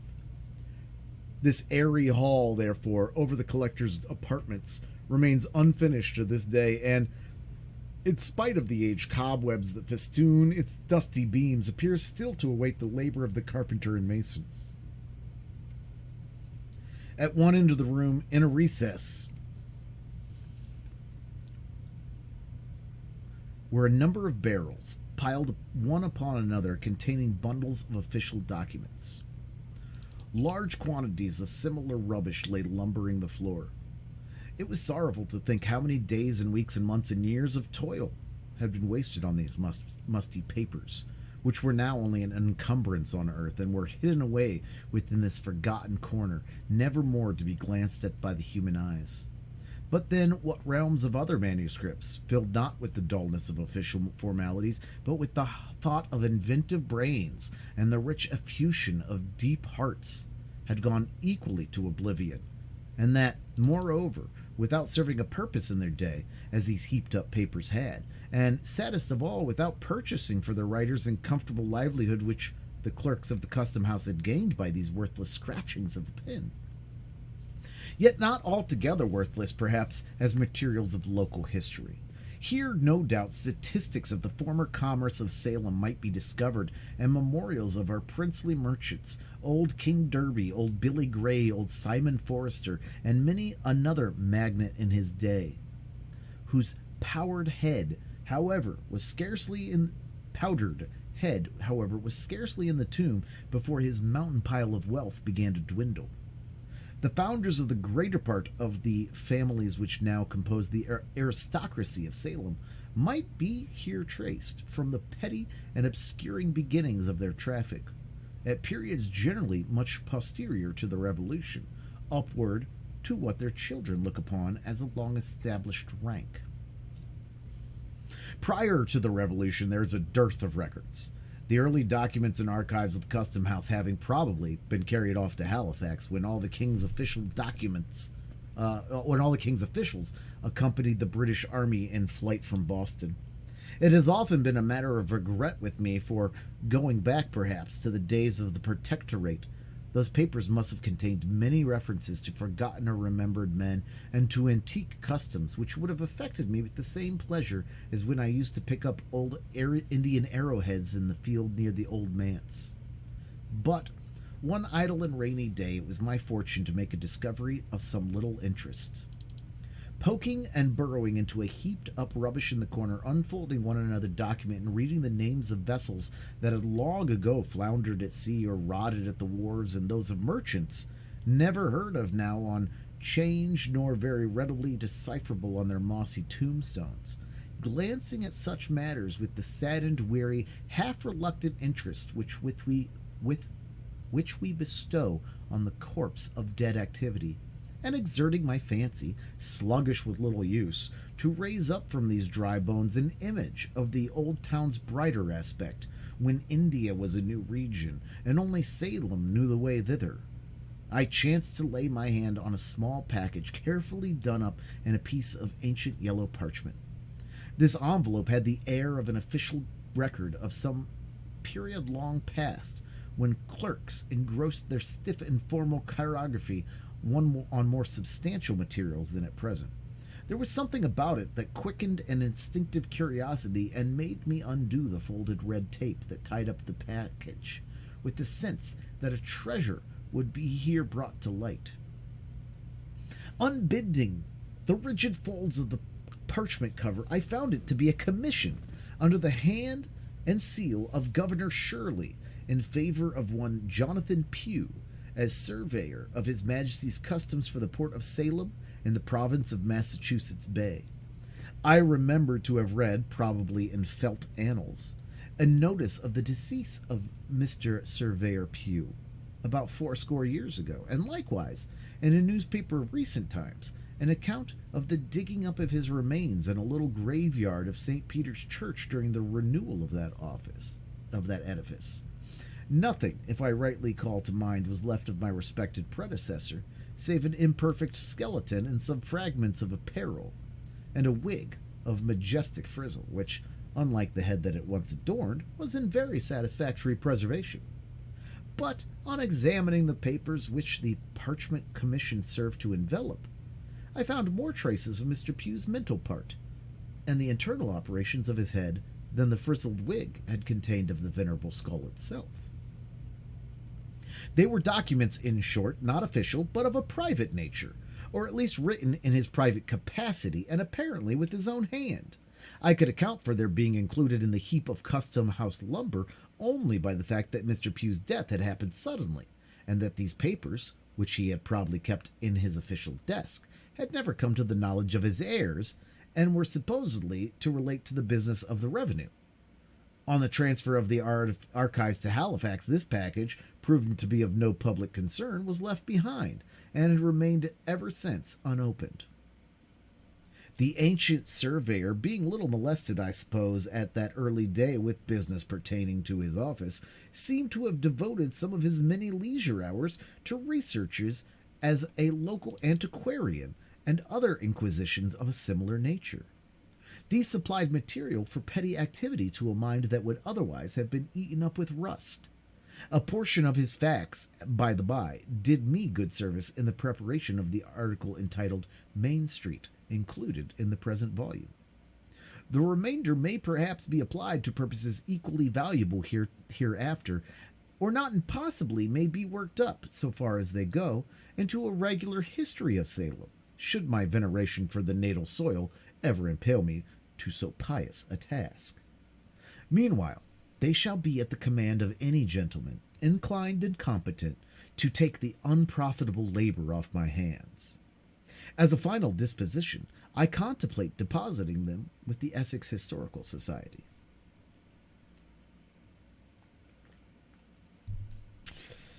But the object that most drew my attention in the mysterious package was a certain affair of fine red cloth, much worn and faded.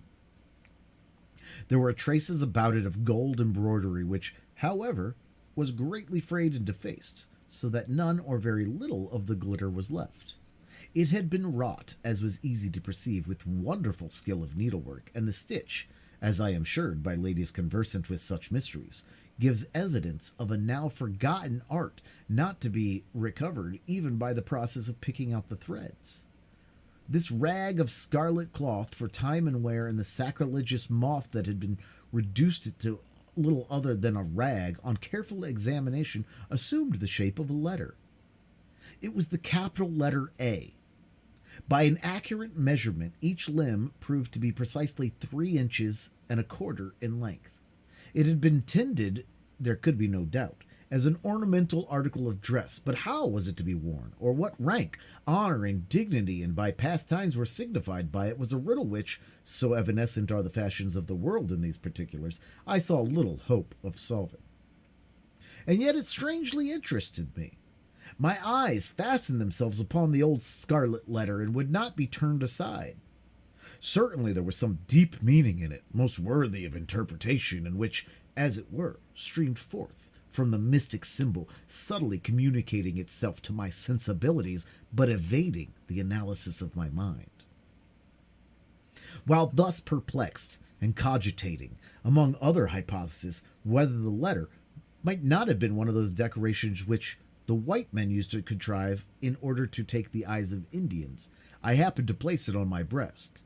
It seemed to me, the reader may smile, but must not doubt my word, it seemed to me then that I experienced a sensation not altogether physical, yet almost so, of a burning heat, as if the letter were not of red cloth, but red-hot iron. I shuddered and involuntarily let it fall upon the floor. In the absorbing contemplation of the scarlet letter, I had hitherto neglected to examine a small roll of dingy paper around which it had been twisted.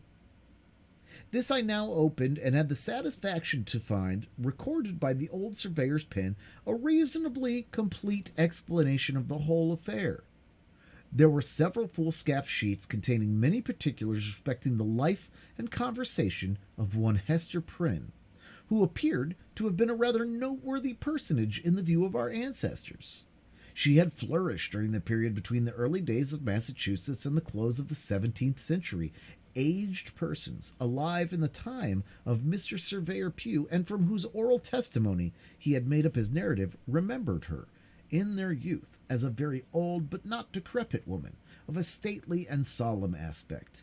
It had been her habit, from an almost immemorable date, to go about the country as a kind of voluntary nurse, and doing whatever miscellaneous good she might, taking upon herself likewise to give advice in all matters, especially those of the heart, by which means, as a person of such propensities inevitably must, she gained from many people the reverence due to an angel, but, I should imagine, was looked upon by others as an intruder and a nuisance. Prying further into the manuscript, I found the record of other doings and sufferings of this singular woman, for most of which the reader is referred to the story entitled The Scarlet Letter. And it should be borne carefully in mind that the main facts of that story are authorized and authenticated by the document of Mr. Surveyor Pugh. The original papers, together with the Scarlet Letter itself, a most curious relic, are still in my possession, and shall be freely exhibited to whomsoever, induced by the great interest of the narrative, may desire a sight of them. I must not be understood as affirming that in the dressings up of the tale, and imagining the motives and modes of passion that influence the characters who figure in it, I have invariably confined myself within the limits of the old surveyor's 6 sheets of foolscap. On the contrary, I have allowed myself, as to such points, nearly or altogether as much license as if the facts had been entirely of my own invention. What I contend for is the authenticity of the outline. This incident recalled my mind in some degree to its old track. There seemed to be here the groundwork of a tale. It impressed me as if the ancient surveyor, in his garb of 100 years gone by, and wearing his immortal wig, which was buried with him, but did not perish in the grave, had met me in the deserted chamber of the custom house.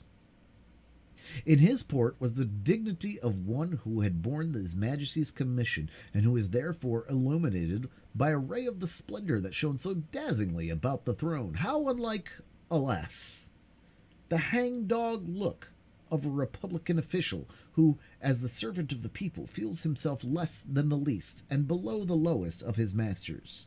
With his own ghastly hand, the obscurely seen but majestic figure had imparted to me the scarlet symbol and the little roll of explanatory manuscript. With his own ghostly voice, he had exhorted me on the sacred consideration of my filial duty and reverence towards him, who might reasonably regarded himself as my official ancestor, to bring his mouldy and moth-eaten lucubrations before the public. "Do this," said the ghost of Mr. Surveyor Pugh, emphatically nodding the head that looked so imposing within its memorable wig. "Do this, and the profit shall be all your own. You will shortly need it, for it is not in your days as it was in mine, when a man's office was a life lease, and oftentimes an heirloom. But I charge you, in this matter of old Mistress Prynne, give to your predecessor's memory the credit which will be rightfully due." And I said to the ghost of Mr. Surveyor Pugh, "I will." On Hester Prynne's story, therefore, I bestowed much thought. It was the subject of my meditations for many an hour while pacing to and fro across my room, or traversing, with 100-fold repetition, the long extent from the front door of the custom house to the side entrance and back again. Great were the weariness and annoyance of the old inspector and the weighers and gaugers, whose slumbers were disturbed by the unmercifully lengthened tramp of my passing and returning footsteps. Remembering their own former habits, they used to say that the surveyor was walking the quarter-deck. They probably fancied that my sole object, and indeed the sole object for which any sane man could ever put himself into voluntary motion, was to get an appetite for dinner. And to say the truth, an appetite sharpened by the east wind that generally blew along the passage was the only valuable result of so much indefatigable exercise. So little adapted is the atmosphere as a custom house to the delicate harvest of fancy and sensibility that, I had remained there through 10 presidencies yet to come, I doubt whether the tale of the Scarlet Letter would ever have been brought before the public eye. My imagination was a tarnished mirror. It would not reflect, or only with miserable dimness, the figures with which I did my best to people it. The characters of the narrative would not be warmed and rendered malleable by any heat that I could kindle at my intellectual forge. They would take neither the glow or passion nor the tenderness of sentiment, but retained all the rigidity of dead corpses, and stared me in the face with a fixed and ghastly grin of contemptuous defiance. "What have you to do with us?" that expression seemed to say. "The little power you might once have possessed over the tribe of unrealities is gone. You have bartered it for a pittance of the public gold. Go, then, and earn your wages." In short, the almost torpid creatures of my own fancy twitted me with imbecility, and not without fair occasion. It is not... Oh, shit, what did I just do?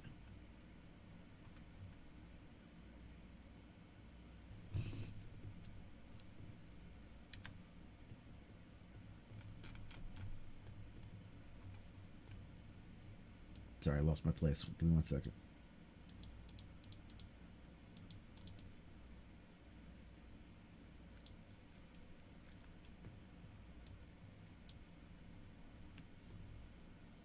It was not merely during the 3 hours and a half which Uncle Sam claimed as his share of my daily life that his wretched numbness held possession of me. It went with me on the seashore walks and rambles into the country whenever, which was seldom and reluctantly, I bestirred myself to seek that invigorating charm of nature, which used to give me such freshness and activity of thought the moment that I stepped across the threshold of the old manse. The same torpor as regarded the capacity for intellectual effort accompanied me home, and weighed upon me in the chamber which I most absurdly termed my study. Nor did it quit me when late at night I sat in the deserted parlor, lighted only by the glimmering coal fire and the moon, striving to picture forth imaginary scenes which, the next day, might flow out of the brightening page in many-hued description.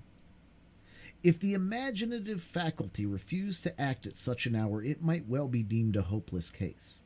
Moonlight in a familiar room, falling so white upon the carpet and showing all its figures so distinctly, making every object so minutely visible, yet so unlike a morning or noontime visibility, is the medium most suitable for a romance writer to get acquainted with his elusive guests. There is the little domestic scenery of the well-known apartment, the chairs with each its separate individuality, the center table, sustaining a work basket, a volume or two, and an extinguished lamp, the sofa, the bookcase, the picture on the wall. All these details, so completely seen, are so spiritualized by the unusual light that they seem to lose their actual substance and become things of intellect. Nothing is too small or too trifling to undergo this change and acquire dignity thereby. A child's shoe, the doll seated in her little wicker carriage, the hobby horse, whatever, in a word, has been used or played with during the day is now invested with a quality of strangeness and remoteness, though still almost as vividly present as by daylight. Thus, therefore, the floor of our familiar room has become a neutral territory, somewhere between the real world and the fairyland, where the actual and the imaginary may meet, and each imbue itself with the nature of the other. Ghosts might enter here without affrighting us. It would be too much in keeping with the scene to excite surprise, were we to look about us and discover a form beloved but gone hence, now sitting quietly in a streak of this magic moonshine, with an aspect that would make us doubt whether it had returned from afar, or had never once stirred from our fireside. The somewhat dim coal fire has an essential influence in producing the effect which I would describe. It throws its unobtrusive tinge throughout the room with a faint ruddiness upon the walls and ceiling, and a reflected gleam from the polish of the furniture. This warmer light mingles itself with the cold spirituality of the moonbeams and communicates, as it were, a heart and sensibilities of human tenderness to the forms which fancy summons up. It converts them from snow images into men and women. Glancing at the looking glass, we behold, deep within its haunted verge, the smoldering glow of the half-extinguished anthracite, the white moonbeams on the floor, and the repetition of all the gleam and shadow of the picture, with one removed further from the actual and nearer to the imaginative. Then, at such an hour, and with this scene before him, if a man, sitting all alone, cannot dream strange things and make them look like truth, he need never try to write romances. But for myself, during the whole of my custom house experience, moonlight and sunshine and the glow of the firelight were just alike in my regard, and neither of them was of one whit more avail than the twinkle of a tallow candle. An entire class of susceptibilities and a gift connected with them, of no great richness or value, but the best I had, was gone from me. It is my belief that, had I attempted a different order of composition, my faculties would not have been found so pointless and inefficacious. I might, for instance, have contented myself with writing out the narratives of a veteran shipmaster, one of the inspectors, whom I should be most ungrateful not to mention, since scarcely a day passed that he did not stir me to laughter and admiration by his marvelous gifts as a storyteller. Could I have preserved the picturesque force of his style and the humorous coloring which nature taught him how to throw over his descriptions, the result, I honestly believe, would have been something new in literature, or I might readily have found a more serious task. It was folly, within the materiality of this daily life pressing so intrusively upon me, to attempt to fling myself back into another age, or to insist on creating the semblance of a world out of airy matter when, at every moment, the impalpable beauty of my soap bubble was broken by the rude contact of some actual circumstance. The wiser effort would have been to diffuse thought and imagination through the opaque substance of today, and thus to make it a bright transparency, to spiritualize the burden that began to weigh so heavily, to seek resolutely the true and indestructible value that lay hidden in the petty and wearisome incidents and ordinary characters with which I was now conversant. The fault was mine. The page of life that was spread out before me seemed dull and commonplace, only because I had not fathomed its deeper import. A better book than I shall ever write was there, a leaf after leaf presenting itself to me just as it was written out by the reality of the flitting hour, and vanishing as fast as it was written, only because my brain wanted the insight and my hand the cunning to describe it. At some future day, it may be, I shall remember a few scattered fragments and broken paragraphs and write them down and find the letters turned to gold upon the page. These perceptions have come too late. At the instance, I was only conscious that what would have been a pleasure once was now a hopeless toil. There was no occasion to make much moan about the state of affairs. I had ceased to be a writer of tolerably poor tales and essays, and had become a tolerably good surveyor of the customs. That was all. But nevertheless, it is anything but agreeable to be haunted by a suspicion that one's intellect is dwindling away, or exhaling without your consciousness, like either out of a phial, so that at every glance you find a smaller and less volatile residuum. Of the fact, there could be no doubt, and examining myself and others, I was led to conclusions in reference to the effect of public office on the character, not very favorable to the mode of life in question. In some other form, perhaps, I may hereafter develop these effects. Suffice it to say that a custom house officer of long continuance can hardly be a very praiseworthy or respectable personage for many reasons. One of them, the tenure by which he holds his situation, and another, the very nature of his business, which, though I trust an honest one, is of such a sort that he does not share in the united effort of mankind.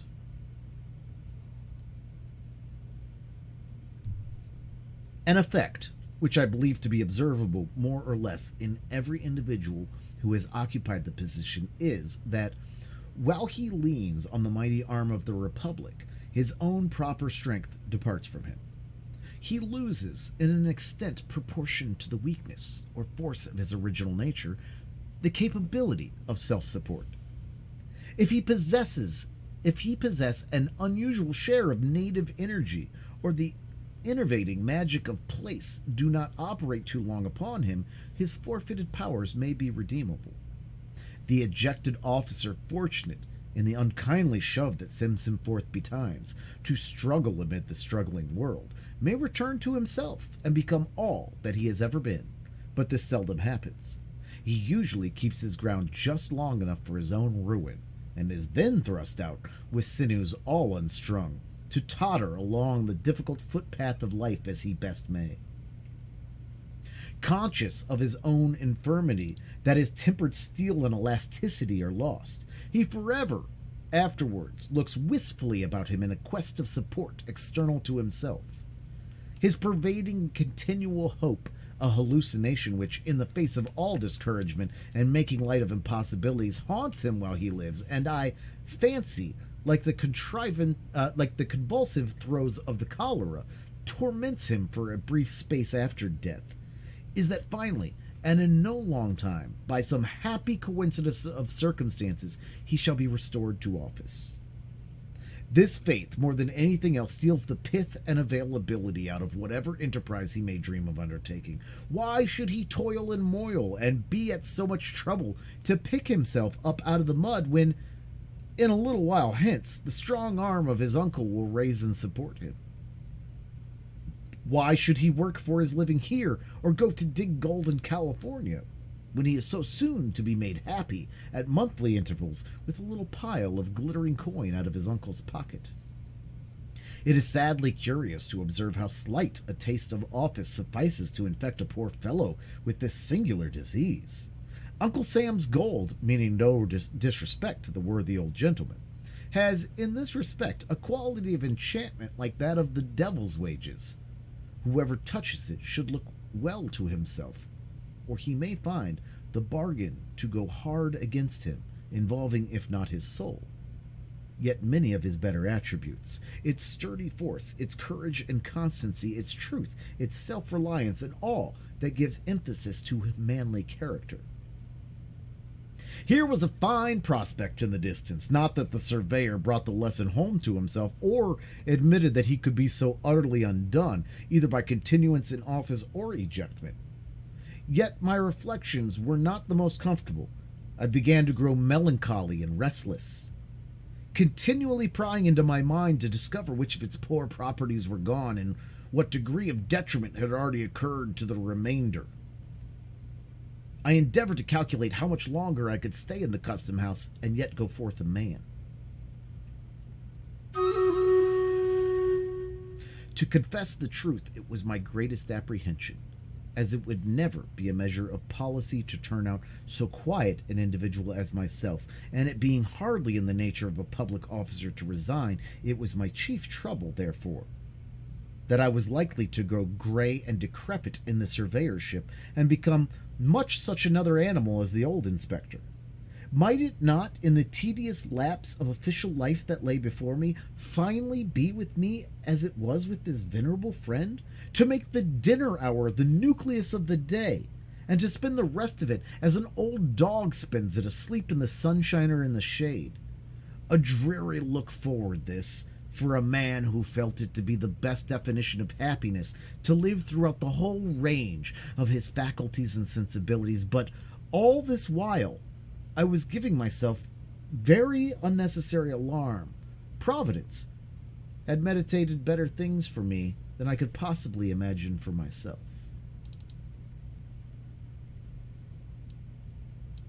All right, let's take a quick break and do these. 89, 71, 53 were the points for the marbles race. We're running this Stream Raiders battle as well. What's up, Reggie Nate?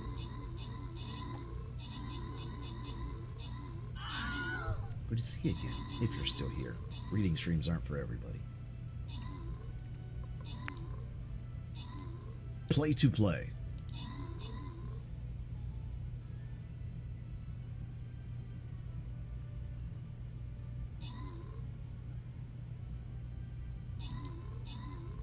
Do an exclamation point play to get your marble into the race. I am going to take a quick restroom break as soon as we restart this battle. We are about to finish and actually start the introduction and start the actual book. Woof. This may be a 6-weeker, I don't know. Meta, Certain, and Jaco get the bone on.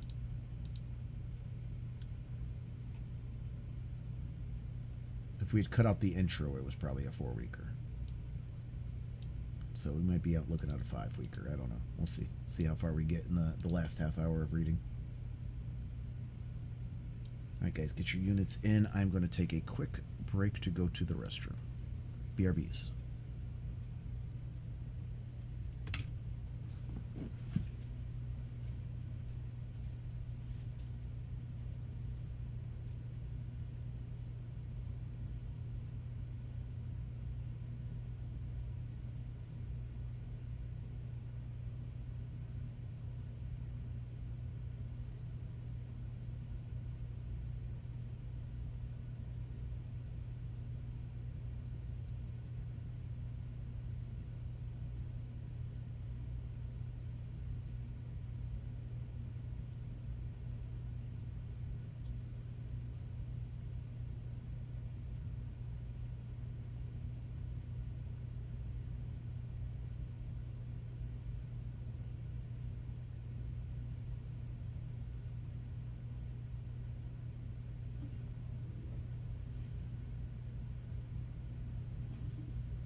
Alright, guys, we're starting the timer for the marbles. 2 minutes.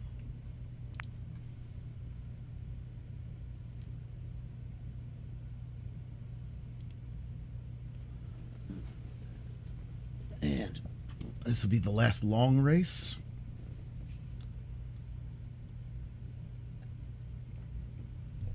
do shorter races after we get done with this part.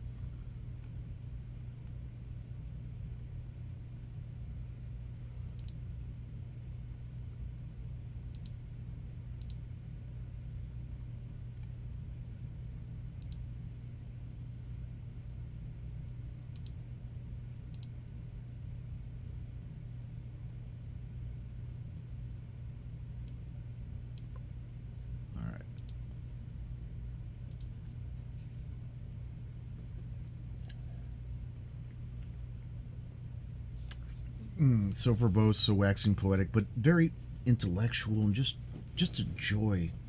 Just a joy to read. Also, hi, what's up with you, woman? Good to see you. I thought I saw Stubbins over there too. It warms my heart. I'll be over to help you after this next half hour, if you hang out that long. Exclamation point play, guys, if you want to get into the marbles race. It's just 3 of us in there right now.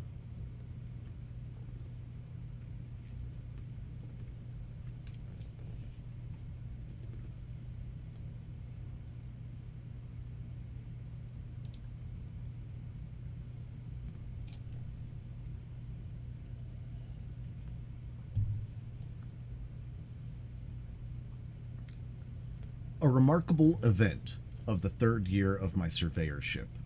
To adopt the tone of PP was the election of General Taylor to the presidency. It is essential, in order to form a complete estimate of the advantages of official life, to view the incumbent at the incoming of a hostile administration. His position is then one of the most singularly irksome and in every contingency disagreeable that a wretched mortal can possibly occupy, with seldom an alternative good on either hand, although what present itself to him as the worst event may very possibly probably be the best. But it is a strange experience to a man of pride and sensibility to know that his interests are within the control of individuals who neither love nor understand him, and by whom, since one or the other must needs happen, he would rather be injured than obliged. Strange, too, for one who has kept his calmness throughout the contest, to observe the bloodthirstiness that is developed in the hour of triumph, and to be conscious that he is himself among its objects. There are few uglier traits of human nature than this tendency, which I now witnessed in men no worse than their neighbors, to grow cruel merely because they possess the power of inflicting harm. If the guillotine, as applied to office holders, were a literal fact, instead of one of the most apt of metaphors, it is my sincere belief that the active members of the victorious party were sufficiently excited to have chopped off all our heads and thanked heaven for the opportunity. It appears to me, who have been a calm and curious observer as well in victory as defeat, that this fierce and bitter spirit of malice and revenge has never distinguished the many triumphs of my own party as it now did that of the Whigs. The Democrats take the offices as a general rule because they need them, and because the practice of many years has made it the law of political warfare, which, unless a different system be proclaimed, it were weakness and cowardice to murmur at. But the long habit of victory has made them generous. They know how to spare when they see occasion, and when they strike, the axe may be sharp indeed, but its edge is seldom poisoned with ill will, nor is it their custom ignominiously to kick the head which they have just struck off. Welcome in, Snooze.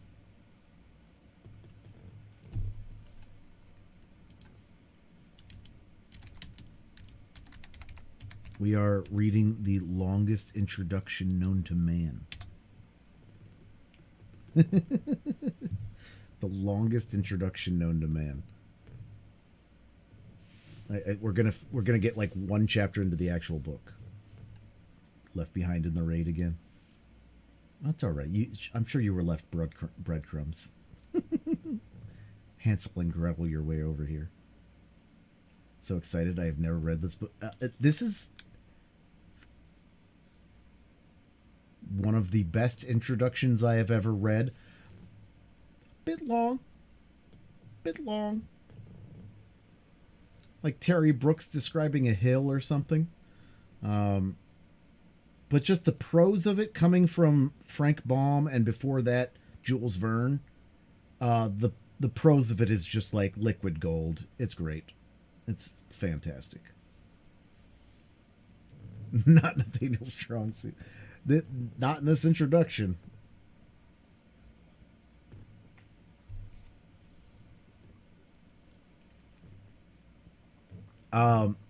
Even if you don't read this book, I'd read this introduction in the second edition on Project Gutenberg. Guys, go follow Snooze Button. Tell us what did you read today? Did you read more Anne or more White Fang? Wait a minute, you guys, did you finish White Fang? Thought you might have finished.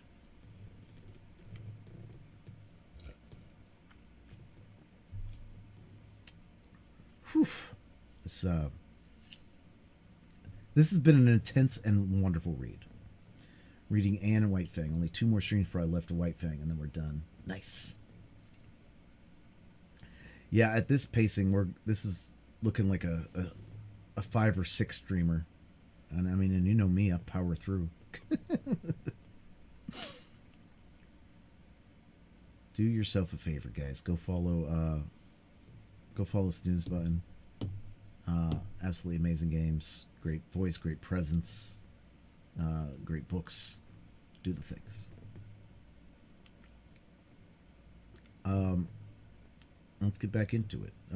He was just talking about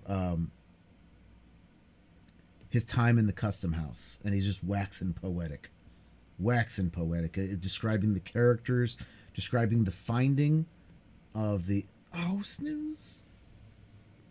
That prime. You only get one of those. Ah, man, thank you so much, Snooze.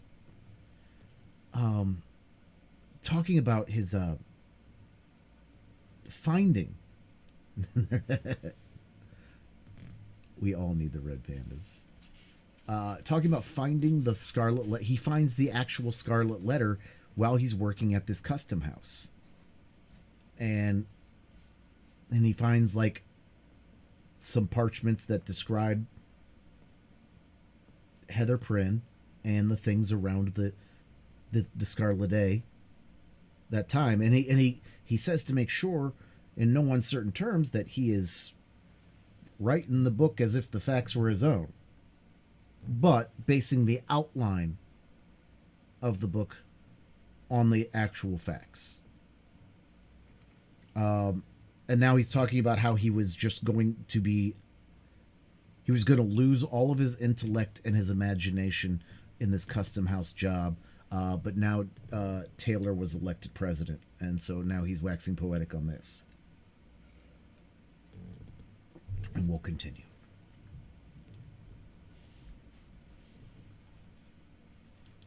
In short, unpleasant as was my predicament, at best, I saw much reason to congratulate myself that I was on the losing side rather than the triumphant one, if, heretofore, I had been none of the warmest of partisans. I begin now, at this season of peril and adversity, to be pretty acutely sensible with which party my predilections lay, nor was it without something like regret and shame that, according to a reasonable calculation of chances, I saw my own prospect of retaining office to be better than those of my Democratic brethren. But who can see into an inch of futurity beyond his nose? My own head was the first that fell. The moment when a man's head drops off is seldom or never, I am inclined to think, precisely the most agreeable of his life. Nevertheless, like the greater part of our misfortunes, even so serious a contingency brings its remedy and consolation with it, if the sufferer will but make the best, rather than the worst, of the accident which has befallen him. In my particular case, the consolatory topics were close at hand, and, indeed, had suggested themselves to my meditations a considerable time before it was requisite to use them. In view of my previous weariness of office and vague thoughts of resignation, my fortune somewhat resembled that of a person who should entertain an idea of committing suicide and, although beyond his hopes, meet with the good hap to be murdered. In the custom house, as before in the old manse, I had spent 3 years, a term long enough to rest a weary brain, long enough to break off old intellectual habits, and make room for new ones, long enough and too long to have lived in an unnatural state, doing what was really of no advantage nor delight to any human being, and withholding myself from toil that would at least have stilled an unquiet impulse in me.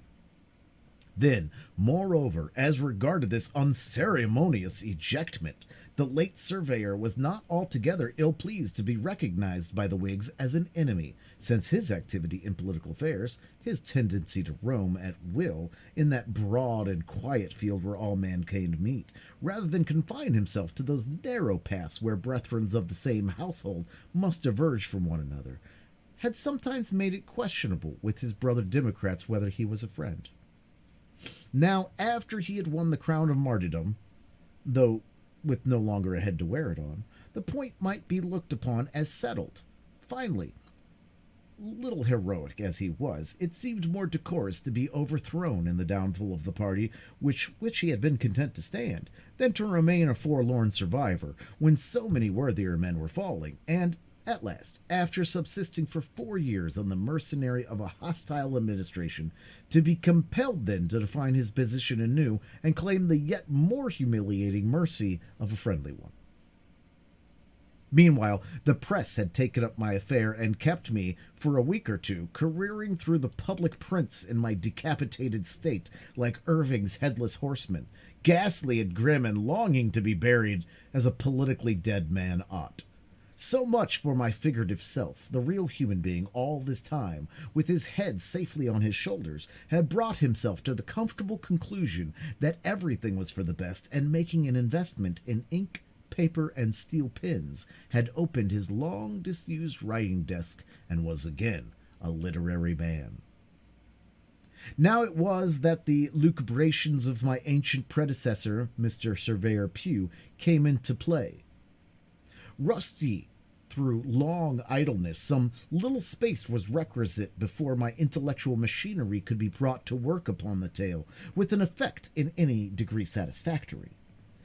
Even yet, though my thoughts were ultimately much absorbed in the task, it wears to my eye a stern and somber aspect, too much ungladdened by genial sunshine, too little relieved by the tender and familiar influences which soften almost every scene of nature and real life, and undoubtedly should soften every picture of them. This uncaptivating effect is perhaps due to the period of hardly accomplished revolution and still seething turmoil in which the story shaped itself. It is no indication, however, of a lack of cheerfulness in the writer's mind, for he was happier, while straying through the gloom of these sunless fantasies, than at any time since he had quitted the old manse. Some of the briefer articles which contribute to make up the volume have likewise been written since my involuntary withdrawal from the toils and honors of public life, and the remainder are gleaned from annuals and magazines of such antique date that they have gone around the circle and come back to novelty again. Keeping up the metaphor of the political guillotine, the whole may be considered as the posthumous papers of a decapitated surveyor, and the sketch, which I am now bringing to a close, if too autobiographical for a modest person to publish in his lifetime, will readily be excused in a gentleman who writes from beyond the grave. Peace be with all the world, my blessing on my friends, my forgiveness to my enemies, for I am in the realm of quiet.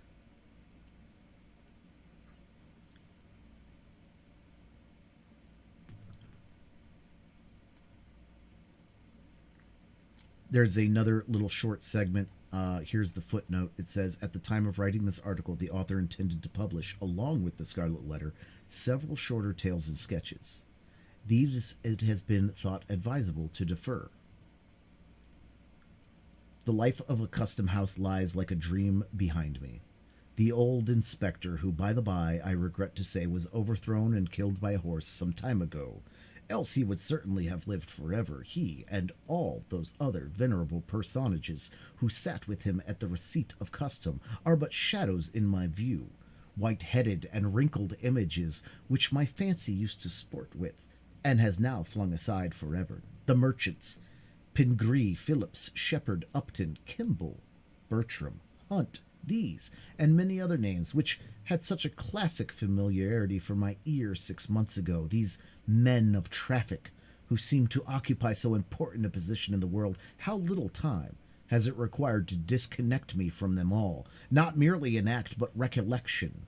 It is with an effort that I recall the figures and appellations of these few. Soon, likewise, my old native town will loom upon me through the haze of memory, a mist brooding over and around it as if it were no portion of the real earth, but an overgrown village in cloudland, with only imaginary inhabitants to people its wooden houses and walk its homely lanes, and the unpicturesque prolixity of its main street. Henceforth it ceases to be a reality of my life. I am a citizen for somewhere else. My good townspeople will not much regret me for, though it has been as dear an object as any in my literary efforts, to be of some importance in their eyes, and to win myself a pleasant memory in this abode and burial place of so many of my forefathers. There has never been, for me, the genial atmosphere which a literary man requires, in order to ripen the best harvest of his mind. I shall do better amongst other faces, and these familiar ones, it need hardly be said, will do just as well without me. It may be, however, transporting and triumphant thought, that the great-grandchildren of the present race may sometimes think kindly of the scribbler of bygone days, when the antiquary of days to come, among the sights memorable in the town's history, shall point out to the locality of the town pump. And there's the end of the introduction. It's beautiful. It's prose. So we're probably only going to get one chapter into the book. Thanks, Steubens. So good to see you. Guys, lovely flow. Yeah, he writes like I talk. So it works. All right, guys, let's read one, maybe two chapters, but yeah, probably one.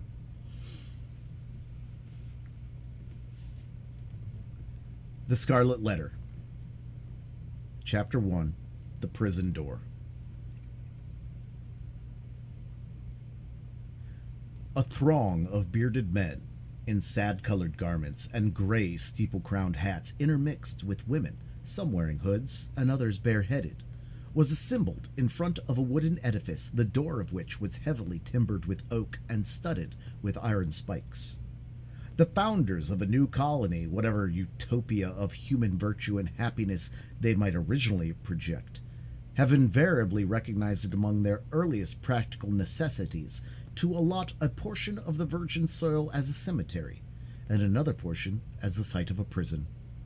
In accordance with this rule, it may safely be assumed that the forefathers of Boston had built the first prison house somewhere in the vicinity of Cornhill, almost as seasonably as they marked out the first burial ground on Isaac Johnson's lot, and round about his grave, which subsequently became the nucleus of all the congregated sepulchres in the old churchyard of King's Chapel. Certain it is that some 15 or 20 years after the settlement of the town, the wooden jail was already marked with weather stains and other indications of age, which gave a yet darker aspect to its beetle-browed and gloomy front. The rust on the ponderous ironwork of its oaken door looked more antique than anything else in the New World. Like all that pertains to crime, it seemed never to have known a youthful era. Before this ugly edifice, and between it and the wheel track of the street, was a grass plot much overgrown with burdock, pigweed, apple peru, and such unsightly vegetation, which evidently found something congenial in the soil that had so early borne the black flower of civilized society, a prison. But on one side of the portal, and rooted almost at the threshold, was a wild rose bush, covered in this month of June with its delicate gems, which might be imagined to offer their fragrance and fragile beauty to the prisoner as he went in, and to the condemned criminal as he came forth to his doom, in token that the deep heart of nature could pity and be kind to him. This rosebush, by a strange chance, has been kept alive in history, but whether it had merely survived out of the stern old wilderness so long after a fall of the gigantic pines and oaks that had originally overshadowed it, or whether, as there is a fair authority for believing, it had sprung up under the footsteps of the sainted Anne Hutchison as she entered the prison door, we shall not take upon us to determine. Finding it so directly on the threshold of our narrative, which is now about to issue from that inauspicious portal, we could hardly do otherwise than pluck one of its flowers and present it to the reader. It may serve, let us hope, to symbolize some sweet moral blossom that may be found along the track, or relieve the darkening close of a tale of human frailty and sorrow. End of chapter 1. Chapter 2, The Marketplace.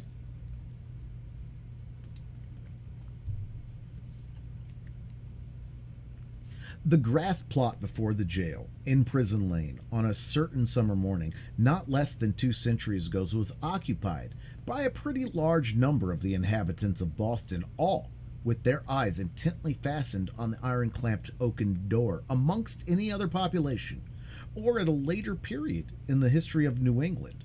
The grim rigidity of that petrified the bearded physiognomies of these good people would have augured some awful business in hand. It could have betokened nothing short of the anticipated execution of some noted culprit, on whom the sentence of a legal tribunal had but confirmed the verdict of public sentiment. But in that early severity of the Puritan character, an inference of this kind could not so indubitably be drawn. It might be that a sluggish bondservant, or an undutiful child whom his parents had given order to a civil authority, was to be corrected at the whipping post. It might be that an antinomian, or a Quaker, or a heterodox religionist was to be scourged out of the town, or an idle and vagrant Indian whom the white man's firewater had made riotous about the streets was to be driven with stripes into the shadow of the forest. It might be, too, that a witch, like old Mistress Hibbins, the bitter-tempered widow of the magistrate, was to die upon the gallows. In either case, there was very much the same solemnity of demeanor on the part of the spectators, as befitted a people amongst whom religion and law were almost identical, and in whose characters both were so thoroughly interfused that the mildest and severest acts of public discipline were alike made venerable and awful. Meager, indeed, and cold was the sympathy that a transgressor might look for from such bystanders at the scaffold. On the other hand, a penalty which, in our days, would infer a degree of mocking infamy and ridicule, might then be invested with almost as stern a dignity as the punishment of death itself.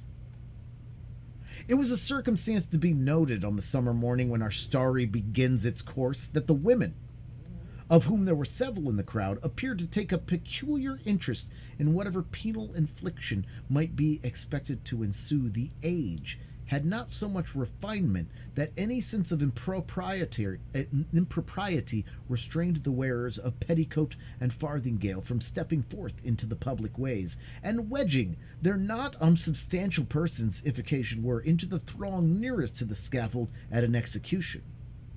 Morally, as well as materially, there was a coarser fibre in those wives and maidens of old English birth and breeding than in their fair descendants, separated from them by a series of 6 or 7 generations. For throughout the chain of ancestry, every successive mother has transmitted to her child a fainter bloom, a more delicate and briefer beauty, and a slighter physical frame, if not a character of less force and solidity than her own. The women who were now standing about the prison door stood within less than half a century of the period when the men like Elizabeth had been not altogether unsuitable representative of the sex. They were her countrywoman, and the brief and ale of their native land, with a moral diet not a whit more refined, entered largely into their composition.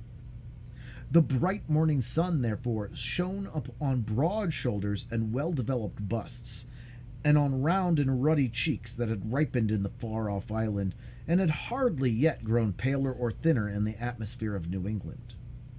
There was, moreover, a boldness and rotundity of speech among these matrons, as most of them seemed to be, that would startle us at the present day, whether in respect to its purport or its volume of tone.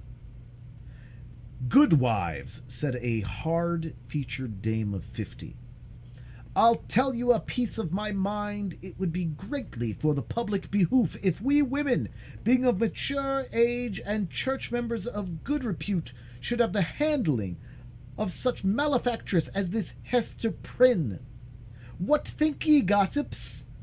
If the hussy stood up for judgment before us five, that are now here in this knot together, would she come off with such a sentence as the worshipful magistrates have awarded? Marry, I trow not. People say," yet another, "that the Reverend Master Dimsdale, her godly pastor, takes it very grievously to heart that such a scandal should have come upon his congregation." "The magistrates are God-fearing gentlemen, but merciful over much, that is the truth," added a third autumnal matron. "At the very least, they should have put up the brand of a hot iron on Hester Prynne's forehead. Madam Hester would have winced at that, I warrant.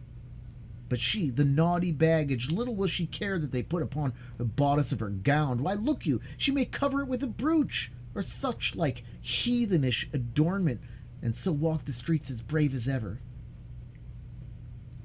"Ah, but," interposed more softly a young wife, holding a child by the hand, "let her cover the mark as she will, the pang of it will always be in her heart." "What do we talk of marks and brands, whether on the bodice of her gown or the flesh of her forehead?" cried another female, the ugliest as well as the most pitiless of these self-constituted judges. "This woman has brought shame upon us all, and ought to die.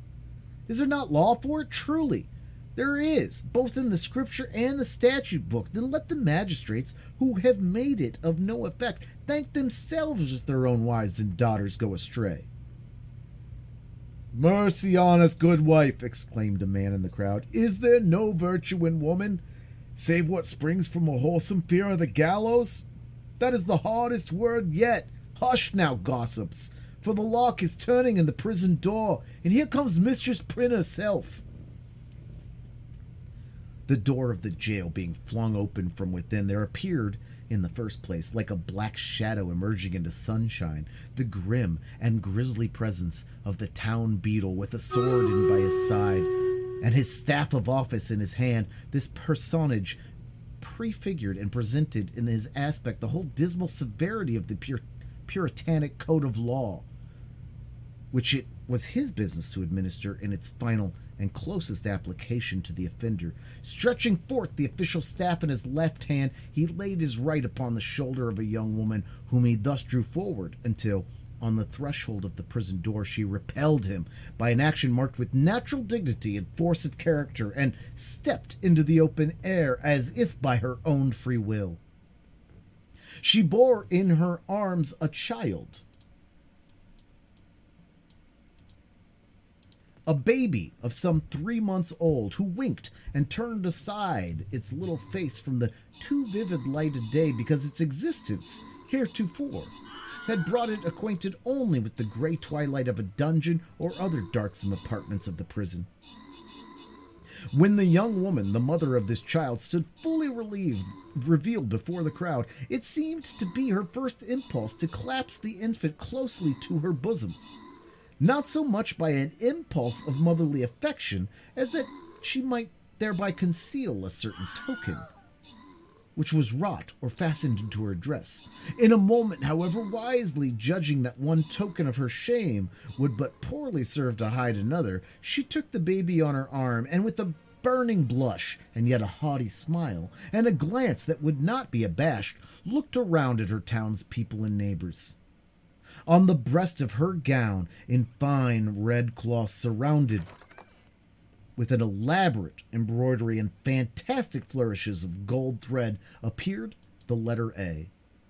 It was so artistically done, and with so much fertility and gorgeous luxuriance of fancy, that it had all the effect of a last and fitting decoration to the apparel which she wore, and which was of a splendor in accordance with the taste of age, but greatly beyond what is allowed by the sumptuary regulations of the colony. The young woman was tall, with a figure of perfect elegance on a large scale. She had dark and abundant hair,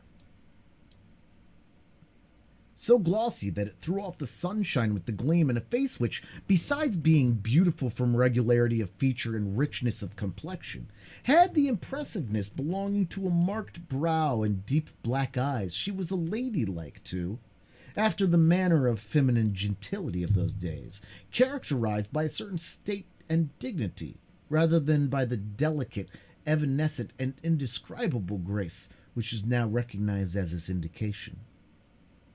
And never had Hester Prynne appeared more ladylike, in the antique interpretation of the term, than as she issued from prison. There was those who had known her before, and had expected to behold her dimmed and obscured by a disastrous cloud, were astonished and even startled to perceive how her beauty shone out, and made a halo of the misfortune and ignominy in which she was enveloped.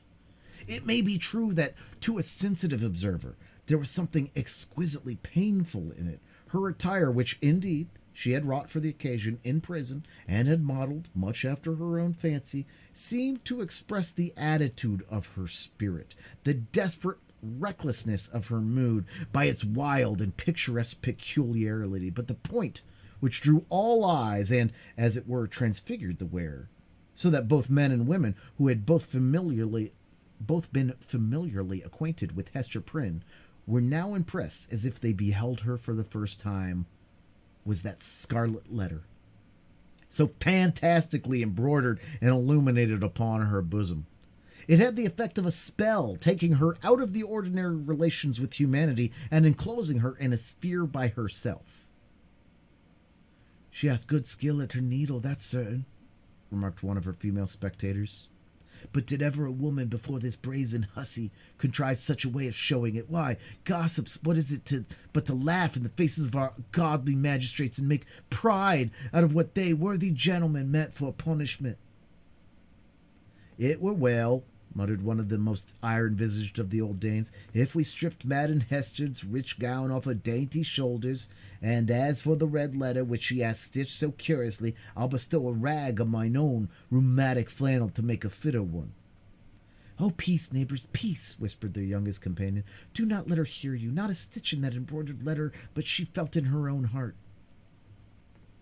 The grim beadle now made a gesture with his staff. "Make way, good people, make way, in the king's name," cried he. "Open a passage, and I promise ye, Mr. Prynne shall be set where man, woman, and child may have a fair sight of her brave apparel, from this time till an hour past meridian. A blessing on this righteous colony of Massachusetts, where iniquity is dragged out into the sunshine. Come along, Madam Hester, and show your scarlet letter in the marketplace." A lane was forthwith opened through the crowd of spectators, preceded by the beadle and attended by an irregular procession of stern-browed men and unkindly visaged women. Hester Prynne set forth towards the place appointed for her punishment. A crowd of eager and curious schoolboys, understanding little of the matter in hand, except that it gave them a half-holiday, ran before her progress, turning their heads continually to stare into her face, and at the winking baby in her arms, and at the ignominious letter on her breast. It was no great distance in those days from the prison door to the marketplace. Measured by the prisoner's experience, however, it might be reckoned a journey of some length, for, haughty as her demeanor was, she perchance underwent an agony from every footstep of those that thronged to see her, as if her heart had been flung into the street for them all to spurn and trample upon.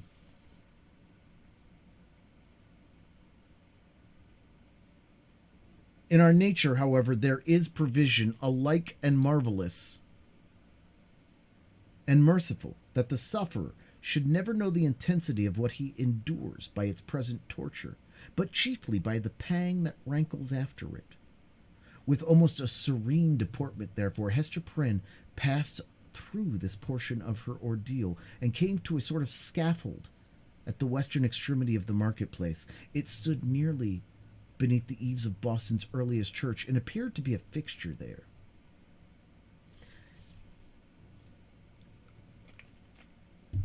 I'll be with you in a second.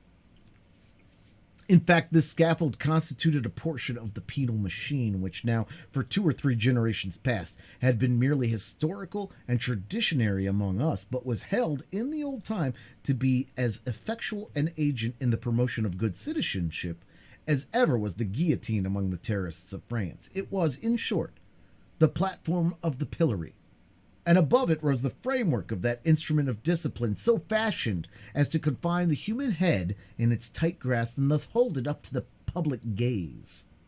The very ideal of ignominy was embodied and made manifest in this contrivance of wood and iron. There can be no outrage, methinks, against our common nature, whatever be the delinquencies of the individual. No outrage more flagrant than to forbid the culprit to hide his face for shame, as it was the essence of this punishment to do.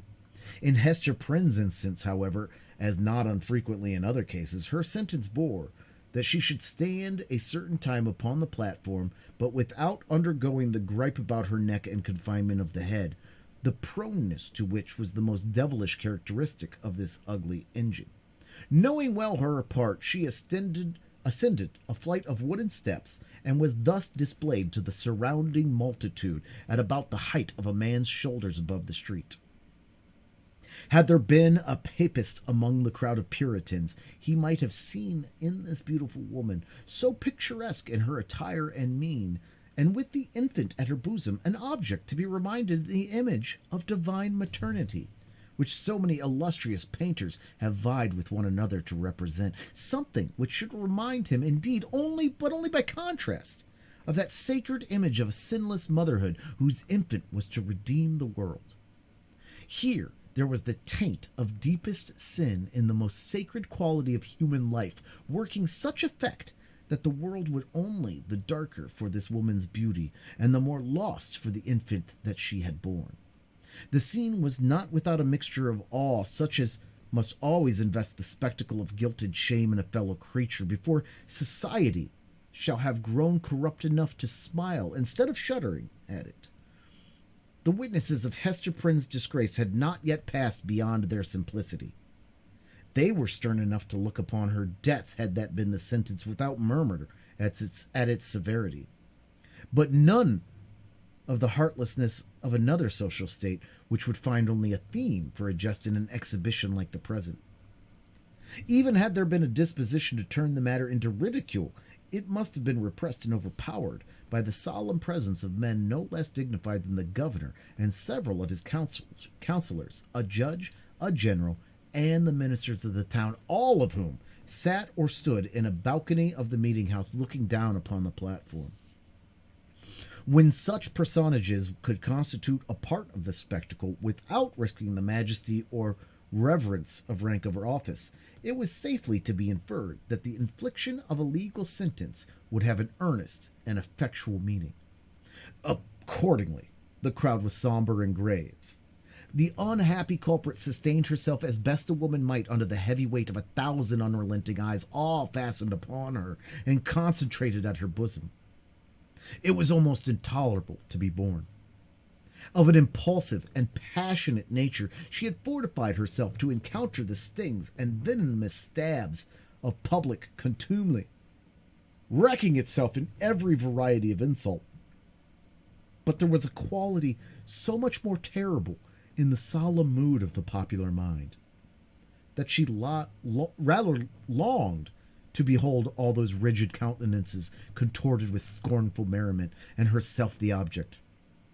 How a roar of laughter burst from the multitude, each man, each woman, each little shrill-voiced child contributing their individual parts. Hester Prynne might have repaid them all with a bitter and disdainful smile, but under the leaden infliction which it was her doom to endure, she cast at moments, as if she must needs shriek out with the full power of her lungs and cast herself from the scaffold down upon the ground, or else go mad at once.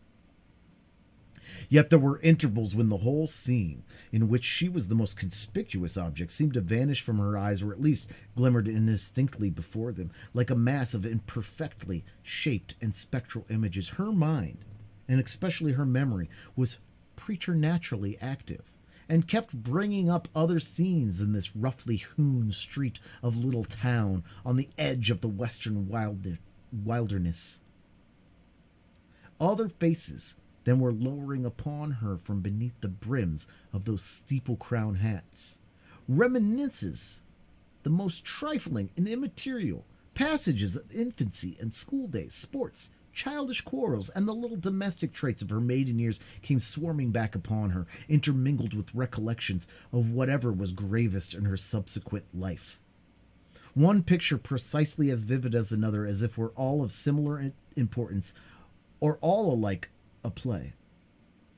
Possibly it was an instinctive device of her spirit to relieve itself by the exhibition of these phantasmagoric forms from the cruel weight and hardness of the reality.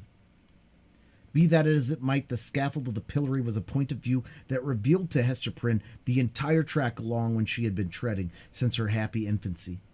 Standing on that miserable eminence, she saw again her native village in Old England, and her paternal home, a decayed house of grey stone with a poverty-stricken aspect, but retaining a half-obliterated shield of arms over the portal, in token of antique gentility. She saw her father's face with its bald brow and reverend white beard that flowed over the old-fashioned Elizabethan ruff. Her mother's, too, with the look of the heedful and anxious love which it always wore in her remembrance, and which face, glowing with girlish beauty and illuminating all the interior ever since her death, had so often laid the impediment of a gentle remonstrance in her daughter's pathway. She saw her own in the dusky mirror in which she had been wont to gaze at it. There she beheld another countenance, of a man well stricken in years, a pale, thin, scholar-like visage, with eyes dimmed and bleared by the lamplight that had served them to pore over many ponderous books. Yet those same bleared optics had a strange penetrating power when it was their own owner's purpose to read the human soul. This figure of the study and the cloister, as Hester Prynne's womanly fancy failed not to recall, was slightly deformed, with the left shoulder a trifle higher than the right. Next rose before her in memory's picture gallery the intricate and narrow thoroughfares, the tall gray houses, the huge cathedrals, and the public edifices, ancient in date and quaint in architecture, of a continental city, where a new life had awaited her, still in connection with the misshapen scholar, a new life, but feeding itself on time-worn materials like a tuft of green moss on a crumbling wall. Lastly, in lieu of these shifting scenes, came back the rude marketplace of the Puritan settlement, with all the townspeople assembling and leveling their stern gazes at Hester Prynne, yes, at herself, who stood on the scaffold of the pillory, an infant on her arm, and the letter A in scarlet, fantastically embroidered with gold thread upon her bosom. Could it be true? She clutched the child so fiercely to her breast that it sent forth a cry. She turned her eyes downward at the scarlet letter and even touched it with her finger to assure herself that the infant and the shame were real. Yes, these were her realities. All else had vanished. End of chapter 2. And we're going to end there for the day.